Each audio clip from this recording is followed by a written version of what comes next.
we have a head coach here from George County. Would you introduce yourself to everyone, please, Coach? James Ray, head football coach at George County High School. How long have you been at George County now, Coach Ray? Going on my 9th year, but going on my 5th year as the head coach. Awesome. Do a great job. Coach, you had a pretty good, successful season last year, even though it didn't end the way you guys planned on it. What did you guys do this summer to go to that next level that George County football is known for? Yeah, so we just focused on the little stuff. We got stronger in the weight room. Just did the stuff we normally do during the summer. Really didn't change a whole lot, but we do have to get over that hump of our playoff drought. We get to the playoffs, but we can't win that game. And we had an incredible year last year. Won more games than George County had won in a long, long time. Did a lot of first in a long time last year, but just got to get over that hump winning the playoffs. So, what we did was what we did in the spring. We went back to trying to get really physical during the spring. And we went full pads every day we could and just beat on those guys and got them tougher and just carried that on through the summer. Gotcha. Coach, like you said, last year was a really successful year for George County, and that's despite that weird start that you guys had to deal with. And inside of all of that, I also know the basketball game felt like a huge moment for the program as well. How excited are you, knowing how the regular season ended last year, and everything is normal, I guess you could say, this time around to start the season? How excited are you to see what could happen? Oh, I'm extremely excited. We got a lot of guys back from last year. Lost some key guys too that we're gonna have to, younger guys are gonna have to step up and fill those shoes. But a lot of talent coming back. A lot of guys that got those touches last year coming back. So we're excited. We don't hide behind the fact that people know we got those guys coming back, and they've been playing for 3 years. Everybody we play knows who those guys are. We don't hide behind it, but we're not scared to continue to work. That's kind of our focus, is that talent will only take you so far. If we want to do the things that nobody's done in George County, then we got to work our butts off every day. This might be the toughest district in the state, just about. But I feel like the door is probably more open now than it's been in a long time for this group of teams. Are you guys thinking about that? What were the expectations this season for you guys? Yeah, obviously, we talk about district games, and we really focus on the game at hand, which, we got 3 weeks to get ready for East Central, and that's our opening game. And our district's loaded. Hancock, West Harrison, those aren't easy games at all. Very physical, well-coached teams. Pascagoula and Picayune, you got to play your best games against those guys. You can't make mistakes. They seem to capitalize on every mistake you made. We fumbled early in that game last year with Pascagoula, and next thing we know, we're down 20-0, and had to climb out of a hold, and fortunate to come back and win that in the last seconds of the game.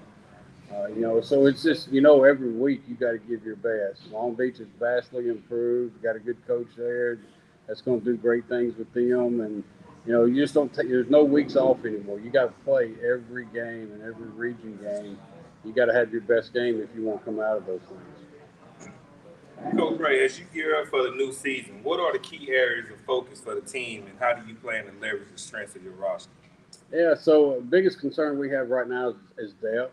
We don't have a whole lot of depth at some key positions, and some guys are going to have to play on both sides of the ball, and so we've just been working a large number of sophomores this year during the summer, getting them ready, and they're going to be just as talented as our seniors are right now. That's a big class. They won their 9th grade region last year. We're really excited about them, but they're going to have to step up and fill some of those shoes so we don't have to play Cole and Brian and Montreal on both sides of the ball every game. So that's big for us going into camp. They've had a great summer. They've done great things this summer.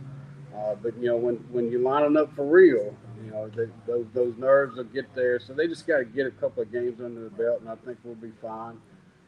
So we want to develop more depth, get more experience with our offensive line, and just continue to do the things that we did last year on a more consistent basis. This spring, you had a whole different approach of how you approached this off season? You basically got out of the comfort zone of keeping the team confined and Lucedale, and you got us out of that comfort. You took during spring. We had a practice at the University of Southern Miss Field. We had one at South Alabama, and then we ended the summer off with a 3-day OTA at Mississippi Gulf Coast Community College Perkinson campus with a nighttime 7v7 practice with Monsoon. Yeah, in the monsoon, right? With the Ivoryville, which was real fun and a great look for coast football. Can you give us some in-depth inspiration as to how you went into by doing that for the team? It's just to get them, like you said, out of the comfort zone, get them, it gets routine, just sitting at the house all the time and going out to the same practice field. So just to get them on the bus, it really kind of focuses them for practice where, if we're at home, they're just kind of messing around in the locker room prior to practice starting. So just kind of get them focused. Plus you're playing in a college campus, so that always brings excitement. Those are our two best practices of the spring when we do that. Fortunate that Southern Miss and South Alabama allows us to come over and practice in their facility. And it's also, we want to end the season in a stadium like that. That's our ultimate goal. So why not get used to it? You practice your plays, so let's practice playing in a stadium that you want to end your season in. Oh, definitely. George County has a tough schedule ahead of them this year, especially in district, with the likes of Picayune, Pascagoula, West Harrison, and Hancock, just to name a few, in Long Beach. District play, you put your Gun Region schedule to where it's the same as last year, right? Right. You have the We just Wayne swap County. home and away. Yeah, home and away, just swap. So you have the start of the year off with East Central, then Greene County, and then Biloxi, and then Biloxi, then Wayne County. Van Cleve, Van and Cleve, Wayne okay. County, and then Hattiesburg will end the non-region. It seems like we had more, you have more non-region games than you have region We games. do. We have 6 non-regions and 5 region games, and when we created the schedule, I guess now almost 2 years ago, I was tired of off weeks. It's just like they're boring, and it's like, what do you do with your team during an off week? And we've tried a lot of different things over the years, and it doesn't ever seem to work, and we come out off that all week flat, and we don't perform well that next game. So I decided, let's go ahead and get a 6th game and not play an off week. And if I had my chooses, I wouldn't have picked Hattiesburg. That was all that was available, and Hattiesburg's got a really good program, really good players, and took them to overtime last year. So I know it's going to be a great game with them again this year. Wayne County, we went to overtime with them too, and so it's a balance. What you try to do in your non-region is, you want to see teams that duplicate your region.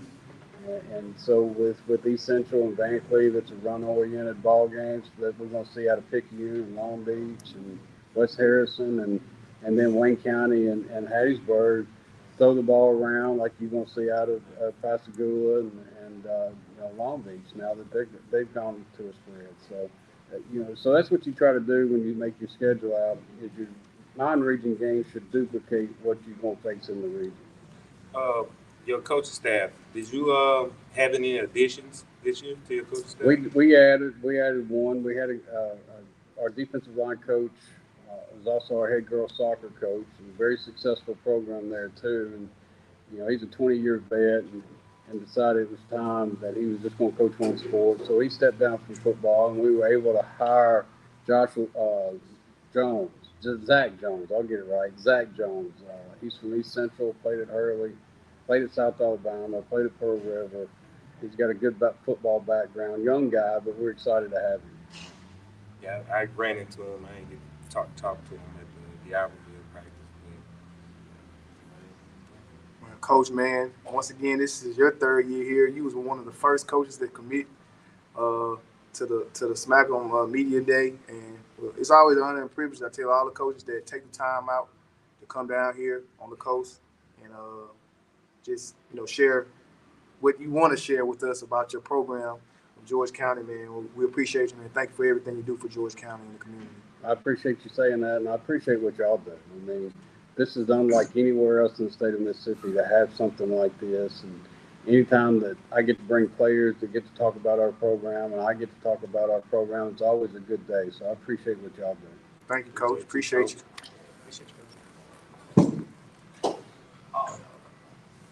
All right, who's next?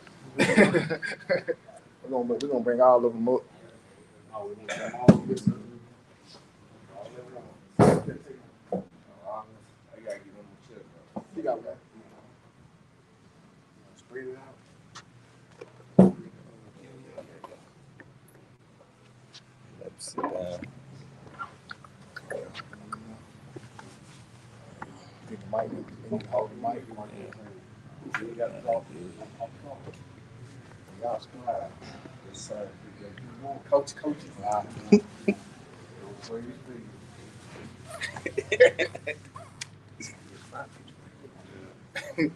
All right, we got 4 players from the George County Rebels, man. Everybody introduce yourself to everyone online. I'm Leighton Hyde, inside linebacker. There you go. Who's like quarterback past 2025? Brent Moody, athlete, that's 2025. Cole Bradley, DB, past 2025. So it sounds like everybody's seniors, man. First question I ask all the players: what is the most important thing you guys are looking forward to for your senior year? Left to right, like Deuce said. We just want to make a mistake, honestly, and win it all with our teammates, with all the work we put in. Gotcha. I'm piggyback out of Leighton, just going all the way winning state, man. Enjoying this last season I got my brothers, and then just winning state, man. Winning ball games, that's it. I'm gonna go off of them too. Win state, we worked hard these 4 years, and it's time that we end it off with a bang. Yeah, like they said, win state. Make memories, have fun with the guys. Last year in high school, You heard it, like from all of us, that's the expectation of the program. You ask that same question to everybody on the team, because that's what Coach Ray preached. You're gonna get the same answer from everybody. Absolutely, man. I appreciate it, man. So it's all or nothing for George County Rebels, man. State championship or nothing. So second question I got, and I'm gonna pass it on to Son Harold Scott. What have you guys done in the offseason to make sure y'all get a state championship? We put in the work on the field. We've been training with discipline. We're in the weight room every single day. Doing everything we can, really. Like you said, like I said, we've been putting in the work, doing the little things. That's what Coach Ray preached, the little things. You can't do the little things right, you're not gonna do anything right. So just putting in the work. We wake up 7 in the morning, come get the work in. Some people prefer going later in the day, but we want to get it in when people sleeping. So that's it. I say us coming together as a team, because like you can't win games without having team chemistry. So us come together. yeah, pretty much what all 3 of them said. We're putting in the work. But I'm going last.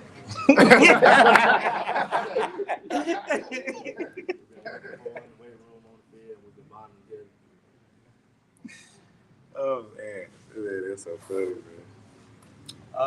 Start on this side. Last year, you guys were just talking about team chemistry. Last year, obviously up front it was weird, but you win 4 of your last 5 regular season games, and now you're going into it. You guys have all been together all off season. Does it feel different this time? Yeah, it does feel different.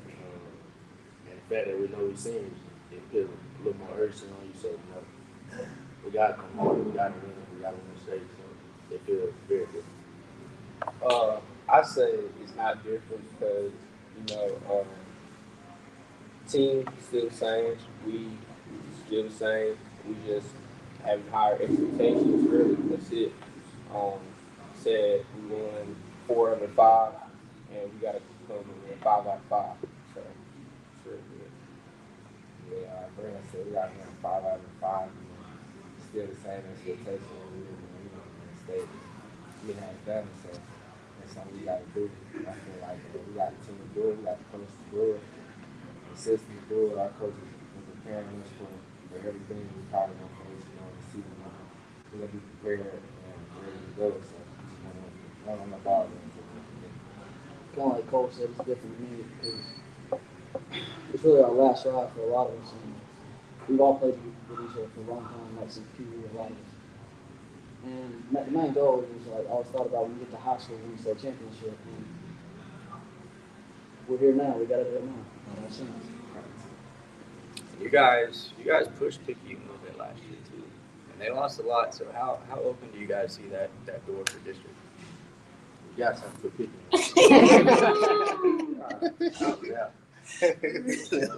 Nah, I wouldn't say we should do it in open. I feel like any team we're gonna play is there's gonna be a lot of competition. You know, it's great competition, it's great ball players in the city. So any team we play is gonna be great competition. We're gonna go out and work for it. I know they're gonna work for it too, but I feel like we just got a different number of dogs on our team. Our coach is gonna have us ready to go. We just hungry for it, man. You know, we've been ever since we came to high school, like Lane said, we just want to win the state championship. We're hungry for it this year. And we're ready to do it. I'm gonna say this, like Coach Ray always say, everybody gonna play their best game against us. So we just gotta come with it. Finish the game out strong. Last year we kind of slacked off, which that is not the plan for this year. So play the game, 100% full game, and just come out over top this year. So plan on winning district champ last state. Like what Brent said, we really did start off real hot, and we just kind of when we got to Pickens, we weren't. I wouldn't say we were at our best. We were suffering a lot of injuries, but we said for one again, not No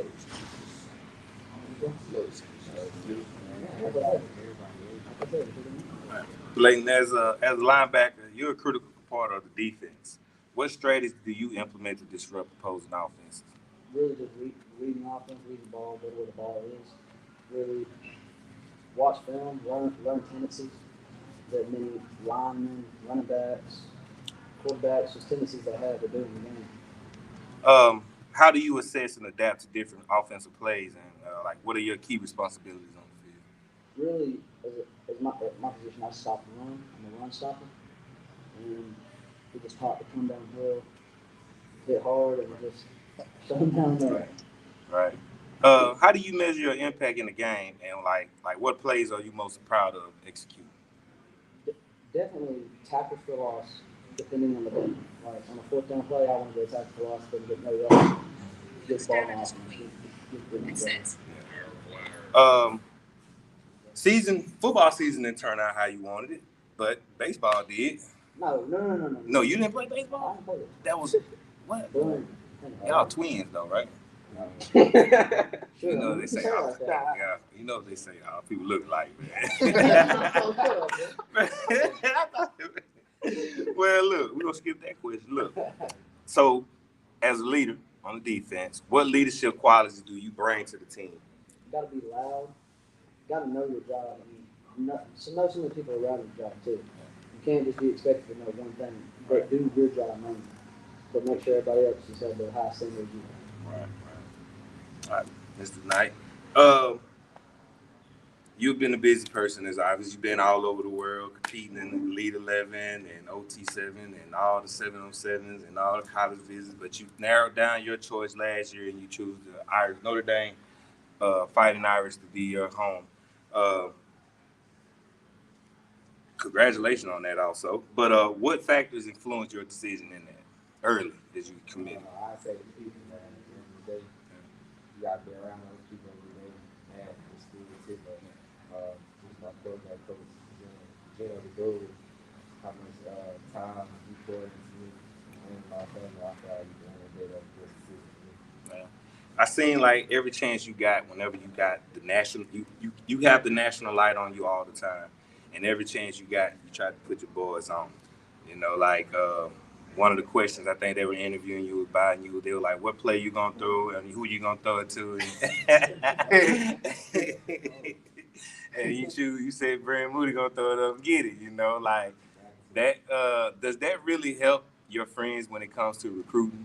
Like, do you think, or is just you just being real? Nah, I'm just being real. Like 30 to 10, 40, go watch the Pasadena game. Right. It was 4th and 10. Oh, yeah. I threw it and ran. Like, that's what it is. But nah, and that's because those guys are doing it since day one. So why not? You want to see a better win, so why not do it? Which one was your better throwing catch last year out of Brandon Marlin? The one in Pascagoula for the game winner, or the one when he caught it in tiptoe swag, turned in and caught it in against Harris? Which one was your better one? Because they both was like, yeah. I'm gonna have to show it to you. Nah, that wasn't nothing to me. That was a great play by both Like, those yeah, guys. both of them boys just made some remarkable catch. Like, you had to put that dot there, though. I just threw it in the air. When they got it, I threw it in the air. Marlon would have got it. This is them being played. Oh, man, dog. Yeah. All right, so with you being recognized as one of the top quarterbacks in your class, how do you continue to stay so grounded and humble on your continuous growth? My family and these guys, for real. These guys, they help me get out of all the recruiting world, all the social media, and just let you just have fun being a high school kid. You know, my family, you know, they were there before all that, so they know how it is. I'm a kid out there, like, it's just good being around people that just view you as a teenage dude. Any advice you would like to give any young kid that's out there that's looking up to Deuce Knight? You just gotta go get it, man. That's it. You just gotta go get it. Every day, what you want. Nothing's gonna be given to you. You gotta go work. That's it. Keep your head down and work. Brent, as a key wide receiver for the Rebels and cornerback, what do you see as your primary role in the teams this year? Where you think you're gonna be? Straight ball. Ball player. Yeah. You know, the big part of all that, you know, the team gotta have trust in you. And I feel like them and our team, they have trust in me to like go to the different positions because they know I'm giving them my all. Coach Ray, he giving all his trust in me. Like when Deuce had left, he trusted me to be a quarterback and give him my all, and that's what I got. That's what I gave him, and I'm happy that he gave his trust to me. So it's really just everybody having trust in you, and me being a ball player. You know, I'm doing what I need to do to get the job done. You have fun playing quarterback? Yeah, I have. All right, man. Congratulations also on your commitment yesterday. Can you tell us why you choose Jones? I chose them to like. I went up there. They made me feel like I was just home. Like it just felt like really I was just at home. He made me feel comfortable. Things he was telling me made sense. He wanted to get me in and out, and I just felt like it'd be the best fit for me in my future. Good luck on that, man. You don't need it. Cole, congratulations. You also committed to the University of South Alabama. What brought that decision upon on you? That's a good fit for you, too. Every time I'm in South, man, it made me feel like I'm bored. A key piece in the future. And all the coaches, like the old coach there, showed love to me. So, You're going to get on that field early, too, but I see it, man. Only dogs get on that field early, man. What are you going to bring with you to Southern from George County? like I said, be a dog. Go out there and be a leader. Be walking, make plays, study hard, you know. Talent. Oh, really, man. I ain't going to hold y'all up much longer, man. Anything y'all want to tell anybody why y'all got the attention? Come pick me up.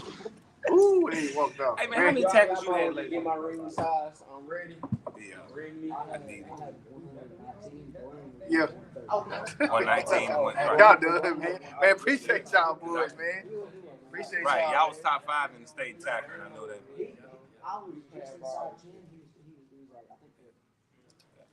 Run stoppers. Yeah, we need that back this year. We need them tackle for loss in that backfield. We need all of that. Yeah. Man, thank y'all, man. Thank y'all for coming, man. Appreciate y'all, boys. Appreciate y'all, man. Appreciate y'all. We here.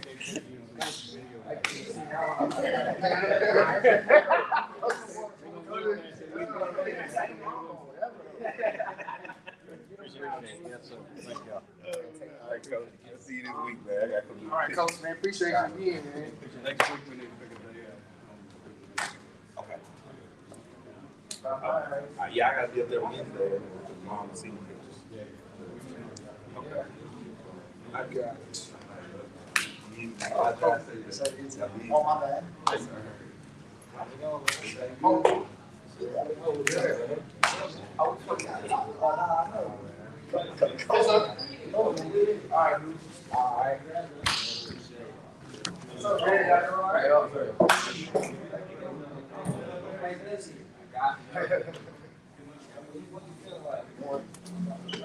We got Van Cleve, Nick. Van Cleve. Yeah.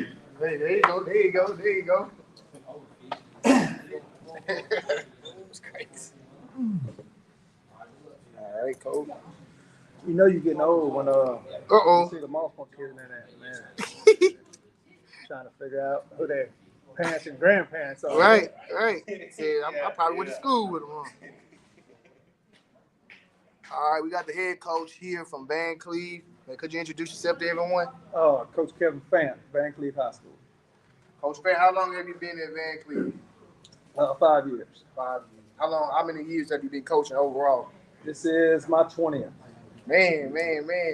All right now. I ain't gonna say nothing, coach. Coach, man. The season probably didn't go as well like you as y'all planned. What were some things you guys done in the summer to improve from last year's results? I'm gonna correct you a little bit. Okay, come on. I liked our season last year. Okay. To be honest with you, this dumb old coach made a pretty tough schedule for our guys. What you supposed to? They rose to the occasion. We did record-wise, we wasn't as good as the previous year with John and them, Peterson, but these guys ended up third in division when we was fourth in division the year before.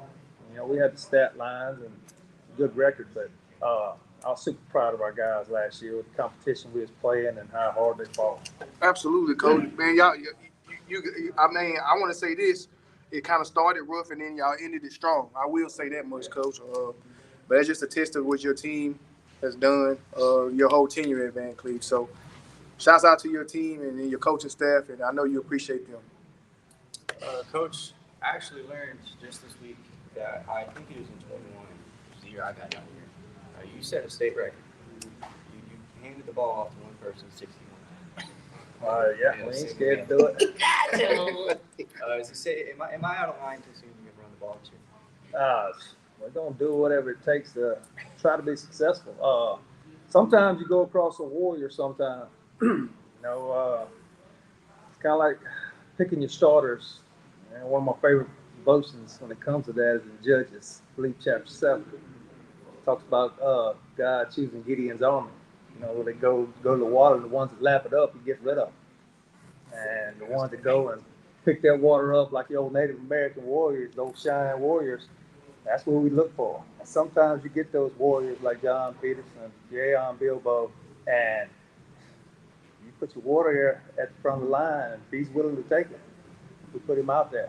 And I'll never forget Dayon one time, Moss Point. I poured him out of game break, and when your horse comes up to you and says, put you back in the game, I'd be dumb not to put him back in there and get it right back there. So, we're probably going to run the ball. We ain't going to shy away from it. We try to throw a little bit, and we've had some games where we're throwing, but call me dumb old coach, but if I run one play at you and you can't stop it, I'm going to probably run it again. You've got nobody written down here, which leads me to ask about number 32. Say again? You've got nobody written down here for the preseason All-South team. So that leads me to ask about number 32, linebacker. Well, linebacker, he's here today. Scotty, two Tuchman boys, Scotty and Dalton, their dad is our defensive line coach, and I can't speak enough about him. That's what makes high school football so great. In college, everybody wants to watch, and you got these guys just great-looking frames. I mean, they're specimen.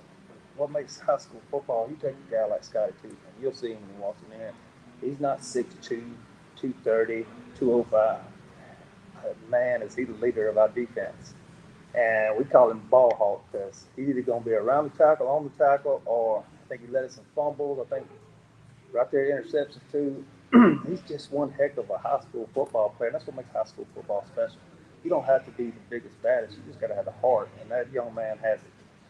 I asked you about one more player as well. It seems like a breakout candidate for you. Kyle Capers plays a lot on both sides of the ball. Could be RB1 this year. That's the plan. We're gonna mix it up at first and see.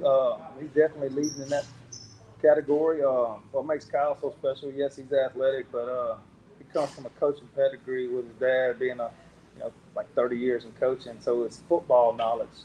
We can throw Kyle at slot, safety, DB, running back, and we can. It don't take him long to pick up and know what we're doing. So throw him anywhere, and he's probably gonna know what to do. And that's confidence we have in him. Coach Fan, you've been instrumental in shaping the Van Cleef Bulldogs football program. Can you share your coach's philosophy and how it influenced your approach to the game? I mean, just gritty. I learned from some great guys, especially, I grew up around Jay Alexander and Bill Lee, Kirkendall, and even as talented as we was back then at Moss Point, man, we got down and we were old school at practice, really physical. And when it moves down to one word, we want to be the most physical team on the football field. Because we're going, honestly speaking, we're not going to be faster and bigger than a lot of teams we play. The one thing we can do is come out there and be the most physical team on the field. Show up, play. What are some of your core values and principles you instill in your players, both on and off the field? Well, to answer that, it's kind of cliche to get up here and a lot of coaches say discipline, effort, hard work, but that goes unsaid. We talk about it a little bit, but I don't know, I can't speak for anybody else, but eventually, if you ain't disciplined and you ain't getting after it, you're going to be gone. That's just simple as that. You don't do what you're supposed to do, you're not a disciplined football player, you better either learn real quick or you're getting out of there. So our main mentality is, hard work and being physical. You can see it in your players. That's what they embody even when they leave your program. What are some of your primary goals for the Bulldogs this season, and how do you plan to achieve them? Well, goals. I'm not a big. Everybody talks about goals, and state championships and district championships. I think if you take the fundamentals and the simple things and be the best you can be at them, and give yourself a chance, and we do the same thing on the coaching side of it. Like right now, as a coach, I brought up the Bible earlier, but we had a Sunday school lesson Sunday, and I can't help but to say it. Talking about Paul and body of Christ, man, and everybody has a part. The hands, the feet, everything, and when one of them goes missing, it makes life a little tougher. And I'll never forget my Sunday school guy teaching Sunday school. Mark Beach said, I used to say, nobody wants to be the butthole. You got me? But let that quit working and see how bad it is. Yeah. You know what I mean? And I laughed at Sunday school, but it's so funny. Yeah. But it's true. And it's the same thing I thought we was talking about our football team in Sunday school. Because the thing about it is, it's true as us coaches and players. Somebody got to be a butthole every now and then and get us right on track. And I'll tell my coaches right now, if y'all feel like I'm straying, don't be afraid to step up in the coaching meeting and say it. Because, every now and then we all need a kick in the rear end. Thanks. My last question before I let you go, Coach. What does a typical game day look like for you and the Bulldogs, and how do you ensure your team is mentally and physically prepared? Like, are there any traditions or rituals that the team follow before, during, and after the games? I kind of let them be their own person now. As long as it stays quiet, a lot of them take a nap when they first get down to the field house. The old normal things, pregame meal, that's if you go on said, but kind of everybody has their own thing, and I don't try to challenge that. You got one kid over here wants to put his beats on, listen to country music. This kid wants to listen to rap music. I let them do their own thing, and I think we talk mainly about what do you got to do mentally to get prepared. You look Mike Tyson at pre-match meeting. he looked like a pure animal. He pretty much, whatever he got his mind going, he looked pure hatred in there. And you get somebody like Vander Holyfield, they look just calm as nature. So I let them do their own thing as long as it don't distract another player. Do what they got to do to get ready for the game. But it goes unsaid, you better practice, play like you practice, and we're going to get after it in practice. Coach, man, thanks for coming again, man. We appreciate it. And that's all y'all got, man. Y'all got man, tough questions. we ain't got no. Hey, you a vet, yeah. I thought y'all was gonna come with some tough questions. Nah. Like you said, we know you're gonna run it. I think, You're predictable, but you're unpredictable. Yeah. We're gonna mix it up for formation, but that's the thing about you gotta have identity. Yeah. And when you don't, that's just like in real life. You gotta be who you are and can't be scared of failure. Because you get a lot of people that always like, man, he's a quarterback. Why he always running the ball? You would think he would throw it and all that. Man, you got to cater to what you offer, what you got, your cast. I mean, you see it everywhere. Tom Brady goes down, the offense ain't going to look the same as this Michael Vick, Tom Brady. Right. So I think good coaches, go adapt to what they got. Absolutely. And it's the same thing raising my 3 kids, man. I got one that's totally different than another. You can't raise them the same. That's right. And so we just try to create that balance. Yeah. Well, I appreciate y'all. Man, and thank you, Coach. Thanks for doing this. Thank you, Coach. Man. Don't make my players too nervous. Hey,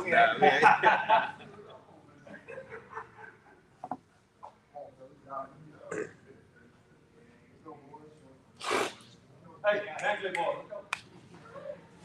He's looking at pizza, man.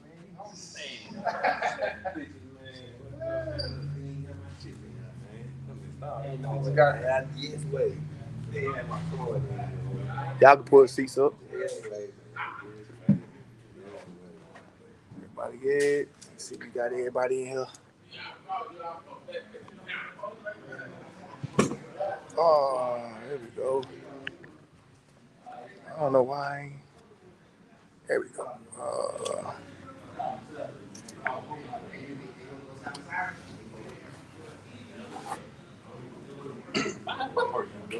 I'm trying to get him on the screen. I'm trying to get everybody on the screen. That's that wide one right there. 79, you're a house. 6'5". I'm trying to get all 6'5" of that young man in there. He's from Gulfport. Y'all forget. There you go. All right. Enough of that. All right, we got 3 players from Van Cleves. Introduce yourself to everyone, please. My name is Dalton Toothman. Junior Harris. Oh, what grade you guys in? 2 seniors and a junior. Before we get this started, I like to have fun. First thing I noticed, Bingo, Scott, were the boots, man. Can we get a shot of them? Let's bow. Let's get a shot. All right, we got them. All right, we broke the ice. yeah. All the kids, schools, you seeing the tight. They look like they're ready to go hunt. Oh, I'm doing it wrong. I'm doing it wrong. You got it. Goodness gracious, it is not hard. God, no. Now you look like you can't get it now. Messed up my camera. I ain't messed it up. Trying to look at the boots though. How you get away with it? But I don't know shoes. There we go. There you go. Yeah. Sorry, guys. We trying to look at your boots. So listen, man. I like the fun questions. All right. How does Coach Fent act when he's upset with you guys when y'all mess up? I need an impression. He grabbed the hat, slammed on the ground. Gosh, dang it. Y'all got one? That's it. That's spot on. Okay, that's all I want. I gotta poke at him. I gotta poke at Coach Fent. When I look at Van Cleveland, I look at the schedule, I see at Gulfport, at Hancock, at George County, and then your greeting at the district plays Gaucher. So talk about that, having to go through that gauntlet a little bit through the first half of the season. Coach Fant says it all the time. Don't really matter who we play. We're going to go out there, be physical, run down the throat, do what we can do, play our best game. What happens, happens. Can't be scared of nobody. Ain't scared of nobody.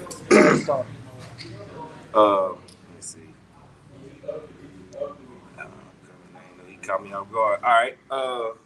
As key players of the Bulldogs offense, both y'all playing offense, right? All three of y'all play offense. Oh, y'all defense. So he ain't going both ways. I thought he was gonna be the white Travis Hunter this year. That's what he was telling me. He said he was going both ways this year, man. All right, so y'all defense pretty much. No, I play line. You know, line. 6'5". Yeah, but he come on there and play that tight end though, man. Like I sneak him on a little play. Much as they play action, man, I was sneaking Dalton out there at that tight end, man. That'd be a business decision. I would not be trying to tackle. I just call it the Toothman, something secret. You know, only you would know they're going there. You just check in with the referee. But how do you guys prepare for high pressure games, and what training routines help you maintain your peak performance? Stay calm.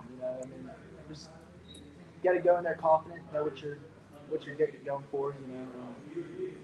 Trust the coaches, trust them giving you the right calls, play what you got.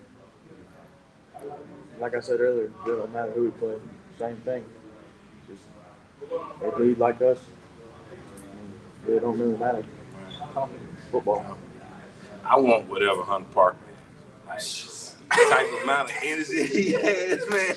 I want whatever he has, man. That man don't never get tired, bro. Like he's amped all the time, bro. Like I told him he'd probably be in the sleep fist pump. Yeah. And he laughed about that, man. But seniors like him that are going on, who's going to step up and be the leaders now?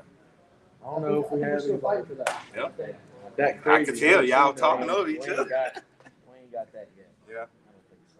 Nobody like that I've seen. But, we've got leaders. We got guys that are going to step up and say, things that need to be said.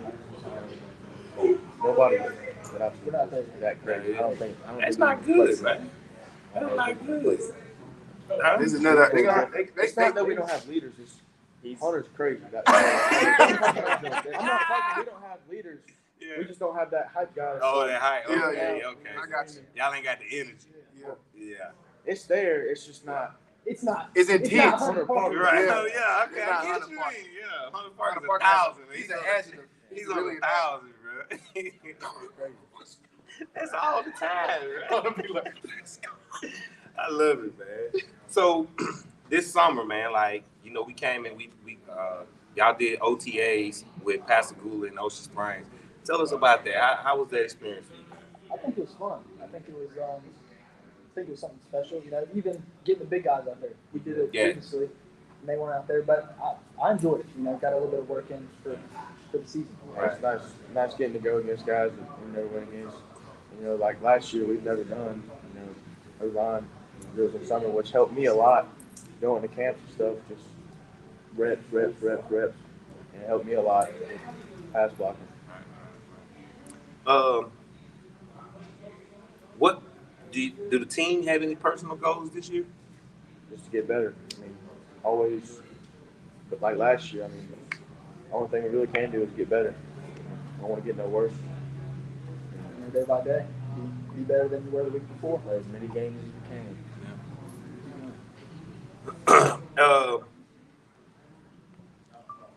What drill technique has been the most beneficial in any skill for your skill sets this year that y'all have had? Well, I know me personally, like my group, we hit the sled. Sled, that's where we're at. Every practice, we're hitting the sled. All day.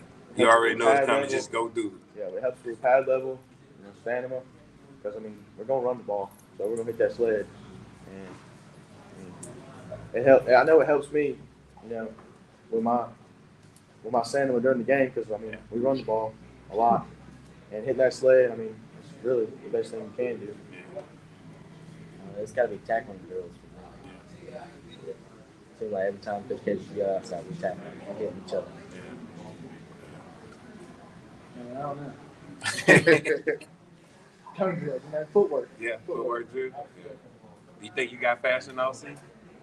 I know you said that was one of the things you wanted to work on this year. Speed kills, man. All right, how do you engage with the Van Cleve community, and why is it important that you give back? They're always there. It's always packed. They're always loud. There's always somebody. a little bit louder. You know, last year that was Casey's mom. I go with a microphone. I mean, it's great to have them out there, you know, supporting us. But you know, big thanks to them. You know, it's always packed, like I said. I mean, couldn't really ask for much more. Yeah. Great community. Great community. Oh, definitely it is. I love coming to the league every chance I get. Please. Yeah.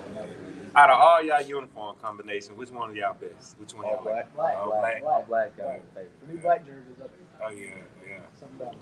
But y'all know what game y'all gonna pop out in one day? Ready for all of them, really. Yep. Say this your last ride, ain't it? No, he got one more I'm a year. junior. Oh, you a So junior I boy? guess- Oh man, why? Coach Prime needs to come see you. 6'5". Yes, Lord. Oh my God. You SEC bound, man. Your coach ain't call you no favor into the cowbell, man. I You don't got show favoritism like that, dude. You gotta earn that. We're talking about who? Your head coach, man. State. Well, I mean, I did get my first 2 offers this summer. Yeah. Pro River and Southern Miss. But hopefully this year I They can come. They come. They coming, baby. step I it can up, see you. step it up a little bit. You know? 6'5". Yeah, man, oh my God, man. I didn't know they made, what size boost them in? 14? Yeah, 14. Oh yeah. Man, got one cow leg for each boot. Man, guys, man, we not gonna hold y'all. We know y'all gotta get back, man. So appreciate y'all guys coming. We hoping that you have a great season and a healthy season, man. Thank y'all for coming. Thank you. All right.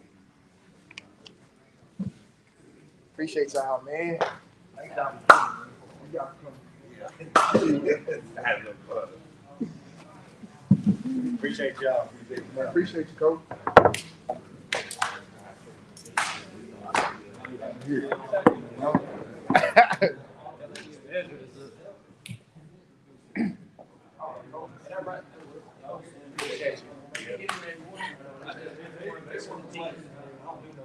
Make sure I get that ball. Got the arms out. Yeah, he's got the guns out, boy. Boy ain't playing. That boy ain't playing, man. Oh, them thing ready? Boy ain't playing.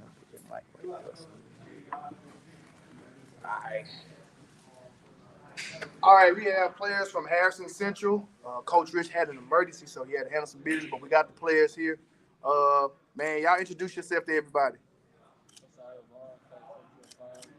All right. Absolutely, man. So, hey, y'all seniors, man. What's the biggest thing you're looking forward to for y'all senior year? Execution. I feel like we just gotta finish. Now it's our senior year. I feel like we just gotta go all out. You know, it's our last ride. Absolutely. What you got? Yeah, I feel like we gotta give it all we got, leave something behind so the people that under us, like they can just keep adding on to it. All right, so look, man. What's a game you guys are circling on y'all calendar for the schedule? What game? What game is it for y'all? Ocean Spring. What about you? I don't know, but I really want to go against them boys. You know, That's a rival game. Big rival game. I know. Yeah. So why Ocean Spring? He told me why he wanted. Why you want Ocean Spring? Because like that's a great team. They coach like very well. Yeah. And I just want to see like what we could do against them. 'Cause, Absolutely. Like, every time we play them, we come out strong. Yeah. We just can't finish. Got you. So I just want to see if we could just come out there and see what they got. For sure, man. For sure. Y'all talk about Coach Rich. Would that be y'all's first choice having somebody that's on staff and that what y'all already know? Is that something y'all are excited about? Yeah. Talk about Coach. Yeah, right. He came. Coach Rich came in. It just you could tell like it's just a different team. Like when he came in, the energy changed. I feel like we more focused than we were. Like we were. Yeah, when Coach Rich first came, it was definitely an energy shift. Big momentum shift. Yeah, I'm just happy for him. And it's gonna show. You guys obviously replacing the big names. You got a new starting quarterback, Tyree up in Hattiesburg now. What is Harrison Central football going to look like this year? To be real, I feel like I feel like revenge most of it because I feel like everybody like counting us out. Like they look at the AC as like a team on their schedule that they just gonna beat. But like I feel like we could actually change that. Like, and I feel like we're gonna be a way better team. Even though like the people that left us, like we ain't worried about that. Like we trying to move on and get better day by day. What personal goals have you set for yourself this season, individually? We need to stay in fix. Huh? We need to stay in fix. In the state fix? Yeah, because I'm playing free safety this year. You rolling. Yeah, I'm trying. Okay. Yeah. Sneaky, lurking. Yeah. Me, I don't set the goal. I'm trying to be the best linebacker in the state. Like, I know all the hard work I put in, I can do it. That's not possible for me. Like, I can do it. Yeah. Y'all first game of the year is against Goshen, right? That's gonna be a good test. Yeah, That's where you gonna see where you really at. Yeah. That's a lot of moving pieces out there, man. That's all I like though. That's what I'm trying to see though. And you should be able to eat that game the way you talking, man. So They got some good boys up there, like Solomon up there. Like he a good running back. Like they got some players up there, but we gonna see them. what my nephew Trey Rand doing, man? He out there holding up, man. What my nephew doing, man? Have he locked in yet? He getting though. He getting like, up. he really talented. Like, Yes, he is. And like we've been using him like this summer. Like he really talented. Like he been working like helping us like 7-on-7 all that. He's very He just talented. gotta just Lock in. lock in, man. He got the size and all that. Everything. Like, man, really got it. He just gotta control himself. Somebody else just be ready to play this year. That's it, man. Like I say, that height, that side of the ability, man. Like you got to be somewhere on the field playing, man. Really. Yeah, he got to figure it out, man. Can you share a standout moment for you last year? Standout moment. You're a tackle machine. I tell you that. You get to the ball. Yeah, I always found a way to get to the ball. Like, I know most of the games I had like 10 plus tackles. And I plenty some tackles last season, trying to aim for like 150 this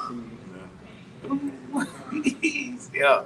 All right. So, where do you see yourself after high? You're a junior senior, right? So, what's any offers? So yes, I got 3. I got one from Mississippi College, East Central.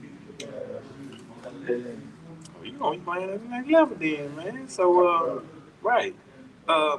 With the team and the new chemistry and everything going around, what's the camaraderie like right now amongst everybody? I really can't like.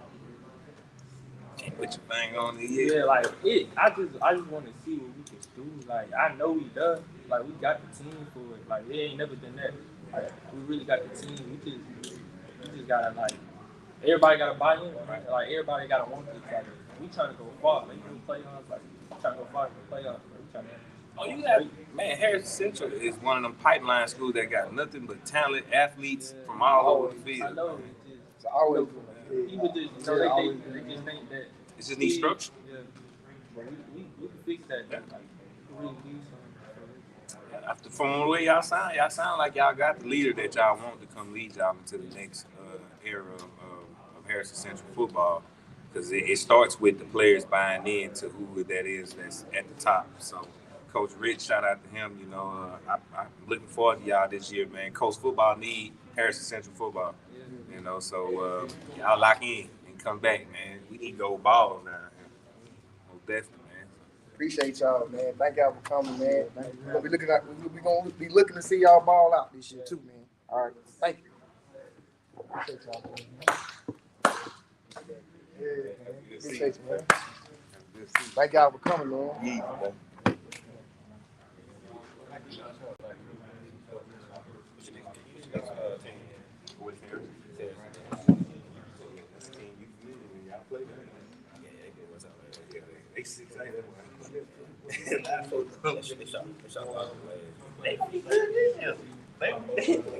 Like they want that team that's steady.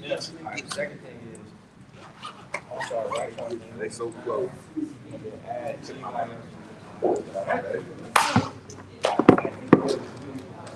Yes, sir. I mean, I thought I knew how to like this. I know. Man, we did, man. You see, I be up at night. It hit me. Yeah, I'm so close, Bob. Because the camera is not good. Well, I have no idea. Well, I'm at right here. Yeah. Where you want right here? You good? Yeah, they Right good. there? Good. That's good. That's perfect right there. I gotta take the white from my mom. Huh? White from the chest. Yeah, absolutely. You better do that. I don't know what you got going Like on. God said, man, God gonna stop the interview. You know what I'm saying? Go ahead. Put it close. Put it closer if you can. Are you good right there? All right, man. We have the head coach at West Harrison. Could you introduce yourself to everyone, please? Quincy Patrick, Coach Patrick, how long have you been at West Harrison? 2018, first year, I believe. But when he kind of fell and got there so late. Yeah, But 2018 officially. I got you. I got you. So how many overall years have you coached, period? This is year 16. Got you, man, because time flying. It does. Time flying. Hence the bald head and gray hair. Yeah. So, Coach, man, you had a pretty hot start. You and your ball club, the coaching staff had a hot start at West Harrison. Then you kind of, hit some bumps in the road, whether it was injuries. Pretty sure it was injuries. But I know coaches don't make excuses for it. But that's just the reality of football. It's a physical game. How have you guys used that to get well in the weight room and get ready for the season? What have you guys done in the past summer? Yeah, I don't know one way. It's hard work.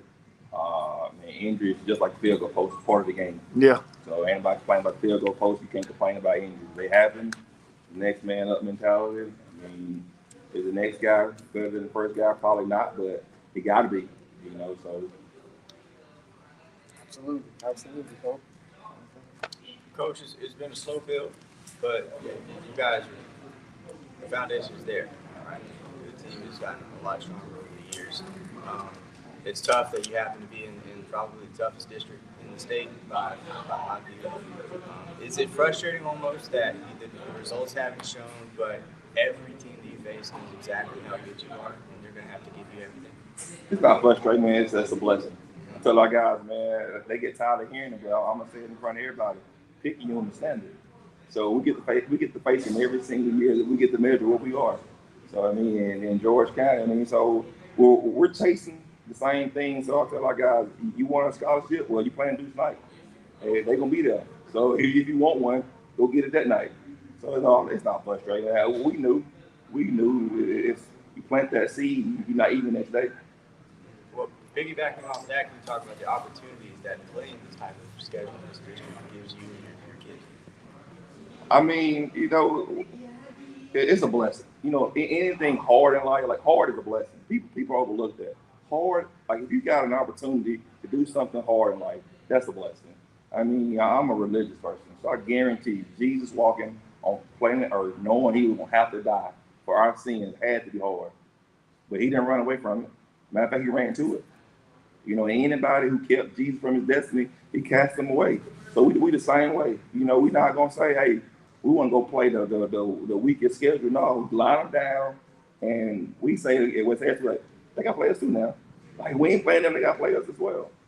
You got a ton of starters back. You've got the big running backs back. You got guys on defense. But I want to know about the state of the line of scrimmage. How's your offensive line looking? The same thing with the defense. I mean, I'm gonna be honest with you guys. I'm sure every coach in America hates media day and loves media day because all gonna say the same thing. Our offensive line, defensive line, they gonna be fine. Or we gonna say, man, we're struggling. But I'm gonna be honest with you guys. We returned the entire offensive line as well. So I mean, we lose one guy on the offensive line. It was a tight end. And I mean, but with that being said, that don't mean anything. We got work to do. Air raid offense this year? Definitely. Definitely. We're going to empty it out, tone the strings, RPO it. I got a good friend. He's Stringer head coach now, Dan Brady. He runs the wing tee as well. And offenses don't matter. I mean, wing tee, spread, it doesn't matter. It's having great players, great coaches, great admin, which we have. Exclude me. We have a great staff. We have great players. The absolute, no offense to anyone else, the absolute best admin in the entire coast. Number one academic school in the state. We don't want for anything. We're blessed. So, I mean, just gonna go out there and play football. All right, Coach. What is your vision for the Hurricanes this season, and how do you plan to bring that to fruition? The vision is always the vision to be the best football team that we can be. I tell everybody, I don't have catchphrases. I don't have mottos, nothing on our walls. But I'll say this right here. It's next step. Just take the next step. We don't have goals. We have standards. So if you live to your standard, what everybody else goes, you're just gonna reach it eventually because that's your standard. With West Harrison still being the youngest program on the Gulf Coast, you have been chipping at that block to finally break your program, breaking through that next level. And each year you're either one game away. Like, what does that one game simplify for you? I mean, I think for the outside world, it matters more than it matters to me because I see it every Saturday morning. I wake up on my total. We're right there. Right. When we first inherited the program, it may have been the worst program in the country. And nothing that I did. We just been blessed with great staff, great players that y'all about to meet. Once again, a great admin, great school board. Awesome facilities. Facilities are amazing. When you go there, you're going to see where the money's going. Right. We call it the tropics. So we're blessed with that. But that one game, I guess to the outside world, it matter a lot more. But for us, I see it. Like yesterday, we was getting ready to do a walkthrough for workouts, and Trey was on the phone. Like, where's Trey at? Well, he was on the phone getting an offer. So, I mean, what's better than that? We got 3 guys on our team right now with offers before the season even start. That's never happened at West Harrison High School before. So I'm seeing the fruit. We're eating the fruit. It's the outside world that's still waiting on it. But, and football take care of itself. And it's just, us people on the outside, like, we're fans because we want to see you guys, like, you're there. You're so close. You're a new program. You haven't had that opportunity to be in the postseason yet, correct? And like I said, it's always that one game. Like last year, you one game. The year before, one game away. Every year, that one game. And it's probably just me. Just to be honest, it's probably just me. I want to see the Hurricanes actually, Get over that hump. Yeah. Man, I want to get into playoffs too. Don't get me wrong. Right. Before we got here, I was at PRC the year we had that awesome stretch. Then I go to D'Iredale, we had awesome stretch. Then I get to West Harrison, we don't get in the playoffs, and that's odd. It was like 7 straight years of playing playoff football, and 2 of those years we was South State. I tell our guys, man, the best time to play football is Thanksgiving week. Yeah. Like that. I coached in it, I played in it. It gets no better than that. I mean, all day is football. And on Thursday, you wake up, you go to practice, and you come home. I don't eat turkey, but it's turkey, and then it's more football to watch at night. Man, it's a blessing. But getting to the playoffs, I mean, we are chasing that, but it's not on our wall or anything. It's just the next step, and that's the next step. Yeah. That's your motto. You said you don't got mottos, and you just came up with one. It's just the next step. And, I don't know if my dad said it or my granddad said it, but somebody said it in my family. If you're gonna take a 1,000-mile journey, the next step gonna get you there eventually. And then at some point, that next step is very hard for you. But once you conquer that next step, it's gonna get even easier. Coach, with y'all uniform selection, like y'all have some of the nicest uniforms set up out of some of the teams on the coast. What was the logo change about? It's the brand. Like when you see a Ferrari symbol, it's a Ferrari. When you see the Georgia G, that's Georgia. So when you see WH, the original way, OG as we call it, that's West Harrison. Yeah. As far as what we wear and who pick out the uniforms, these guys do. It's a running joke on our team. I have no swag, no style. I am just here to coach football. That's all God put me on planet Earth to do is be, a good person and coach football. But swag and all that, that's those guys and Coach Austin Holly. Yeah. Like they got new uniforms now. They ain't saw them yet, but they're there. Yeah. I thought about breaking them out, but let's just say that we'll just say this. But they didn't know about those last year, so you can't. Right. Jordan Hillman here. It's probably like one of the only ones on the entire coast. Yeah. We got some more coming. Yeah. But we'll keep that on the hush. Yeah, I'm looking at the next year and all that. So. Yeah, y'all got the Hillman's NCAA, college football. Yeah. Coach, y'all had some new additions to the field house. I have a new field house, correct? Is the completion done of it yet? It is. Yeah. It is. Are you breaking it in? Your coach is breaking it in yet? We've been in it all summer. I'm like Rocky Ford. I'm very thankful, super blessed about our field house. But we can go train in the parking lot. Yeah. It doesn't matter to me. But these guys deserve it. Our school deserves it. Our community deserves it. So thank those people so much. We got the world's best school board. We can't thank them enough. We have the world's, I can't say this enough, the world's best admin. We got a new principal, but the transition is happening so smooth, man. Man, I promise, I wish everybody could just come to West Harrison. You've been there for a day. Yeah. Oh, yeah, I come a lot. Just come to West Harrison during the day. Yeah. And you can't, the whole school day. I mean, then on Fridays, it's electric. You know what I mean? Y'all got the lights going on when they go to like hurricane going on. It's amazing, man. Jumbotrons, it's amazing. Yeah. We're blessed. Yeah, y'all have. I'm saying like, I think that benefited y'all being a new facility because you get to come in automatically and start getting the newer, nicer things, and you didn't have to come into nothing really. You came into nice stuff. The only thing we came into that was hard was winning football games. Right. But with great players that we got and a great coaching staff, it's still hard. Yeah. But it's getting easier. Yeah. You're building a program from the ground up, technically, so, and you're doing it the right way, and I commend you for that.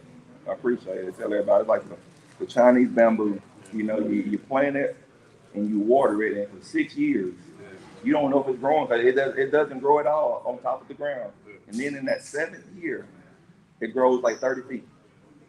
So, and that's us, our first year we water it and no results. You're 2 and 8. You're like, man, we're going to 2 and 8. And now, we're right there. Once again, I'm blessed. Yeah. How long you been the head coach at West Harrison now? 2018, I believe, somewhere in there. They all run together. 5 years. That's 5 or 6 years. You was OC first before you became head. I was at D'Iberville, OC of D'Iberville. I was blessed coach Jaden and Justin Waller, great young men. Then I came to West Harrison, and I was blessed coach a guy named Giannis Dickerson. He was the light of the dark. Like, we knew if we got a kid like Giannis and he saved, the other kids were gonna come. And when he came, man, and now we have some of the best running backs on the entire state now. But that's thanks to the work that Giannis put into it. So I always want to give him credit for that. Like, nobody on our team ever wore 32 cents in him because he put so much into it. Standard.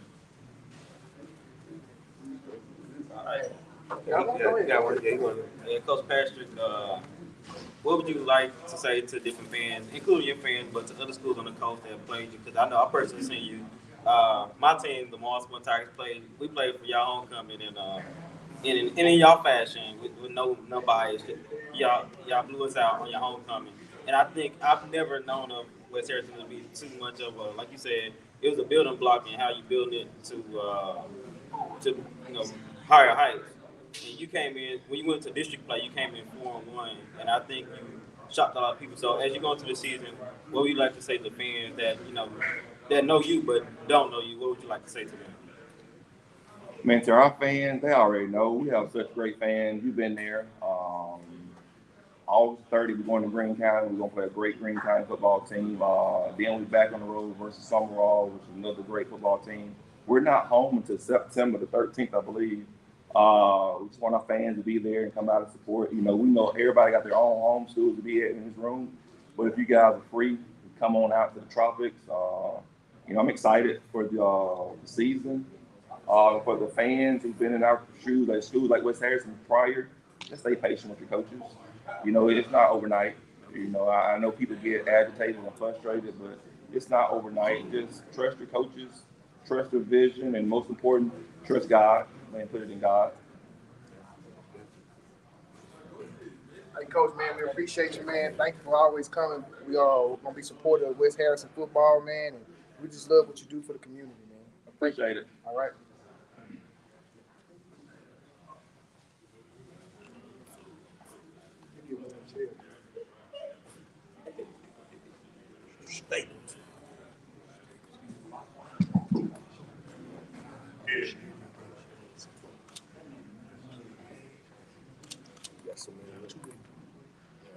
What's running back deep? All right, we got two players here from West Harrison, man. Y'all introduce yourself to everyone. Trey Harris. Jordan Davidson, class 2026 running back. Trey, what grade are you in? I'm saying. Okay, you're senior. Okay, good, man. That's good deal, man. So look, man, this is what I do. First question I want to ask, man, how does Coach Patrick act when he's upset with the team? Like, what does he do? Somebody give me an impression of him. You know, he be honest. You know, he wants us to be perfect, but you know he can't be. So he be honest because he wants us to be the best player we can be. Gotcha. How he be acting? Like, what he be doing? Like, when y'all make him mad? He be honest just because he wants to be better. I got you. Cool. You guys have been right there on the edge for a couple of years now. What's the mentality? You know, how do you see yourself being over that this year? The next step mentality, you know, because we've been this close the last 2 years now, so we ready to take that next step. We've been working every day, trying to build the standard, just so we can get over that step. As a vital part of the Hurricanes offense, what role do you play in executing the team strategy, and how do you plan to make an impact this season? I think I play a big role. You know, I think the offense flow around me, so I think I want to carry the team to the playoffs this year. I also feel like I play a vital role. Gotta keep going, doing. We gotta go over, above and beyond, so you can get over the step and make it play. What's the team mantra for this season? Like, what's y'all mindset like? What do the team like? Yo, we got to lock in. What's got to? Keep the standards. Yeah, keep the main thing, you know. We Coach Pat say all the time. We know every game is important, but what game is circling on y'all schedule that y'all excited for? Long Beach, Raleigh. Long Beach right now. It's 28. Yeah, it's 28. Really the whole district. Yeah, the whole district. Yeah. Like, that's really, to me right now, one of the only things that's keeping y'all from out of the playoff. Y'all in the tough district, man. Like, everybody in the district is good. And it's like, you're pretty much fighting for that fourth playoff spot. You know, is it a we got to do it now mentality, or y'all just setting up the foundations for the future? No, we got to get it now. We've been setting it up for the last 2 years. We've been right there, but now we're here. I think we're coming for it all this year. I think I want y'all to get in there more than y'all do, man. We want it. We've been working. I just want y'all to touch that postseason, man. Get a taste of it.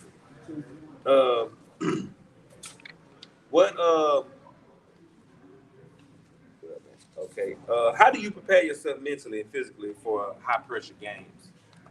Just relax, you know, don't overthink it, because you overthink it, that's when it all goes down. So you play my game, you know. So all I gotta do. Gotta get the right music. Yeah. Right, pre-game ritual.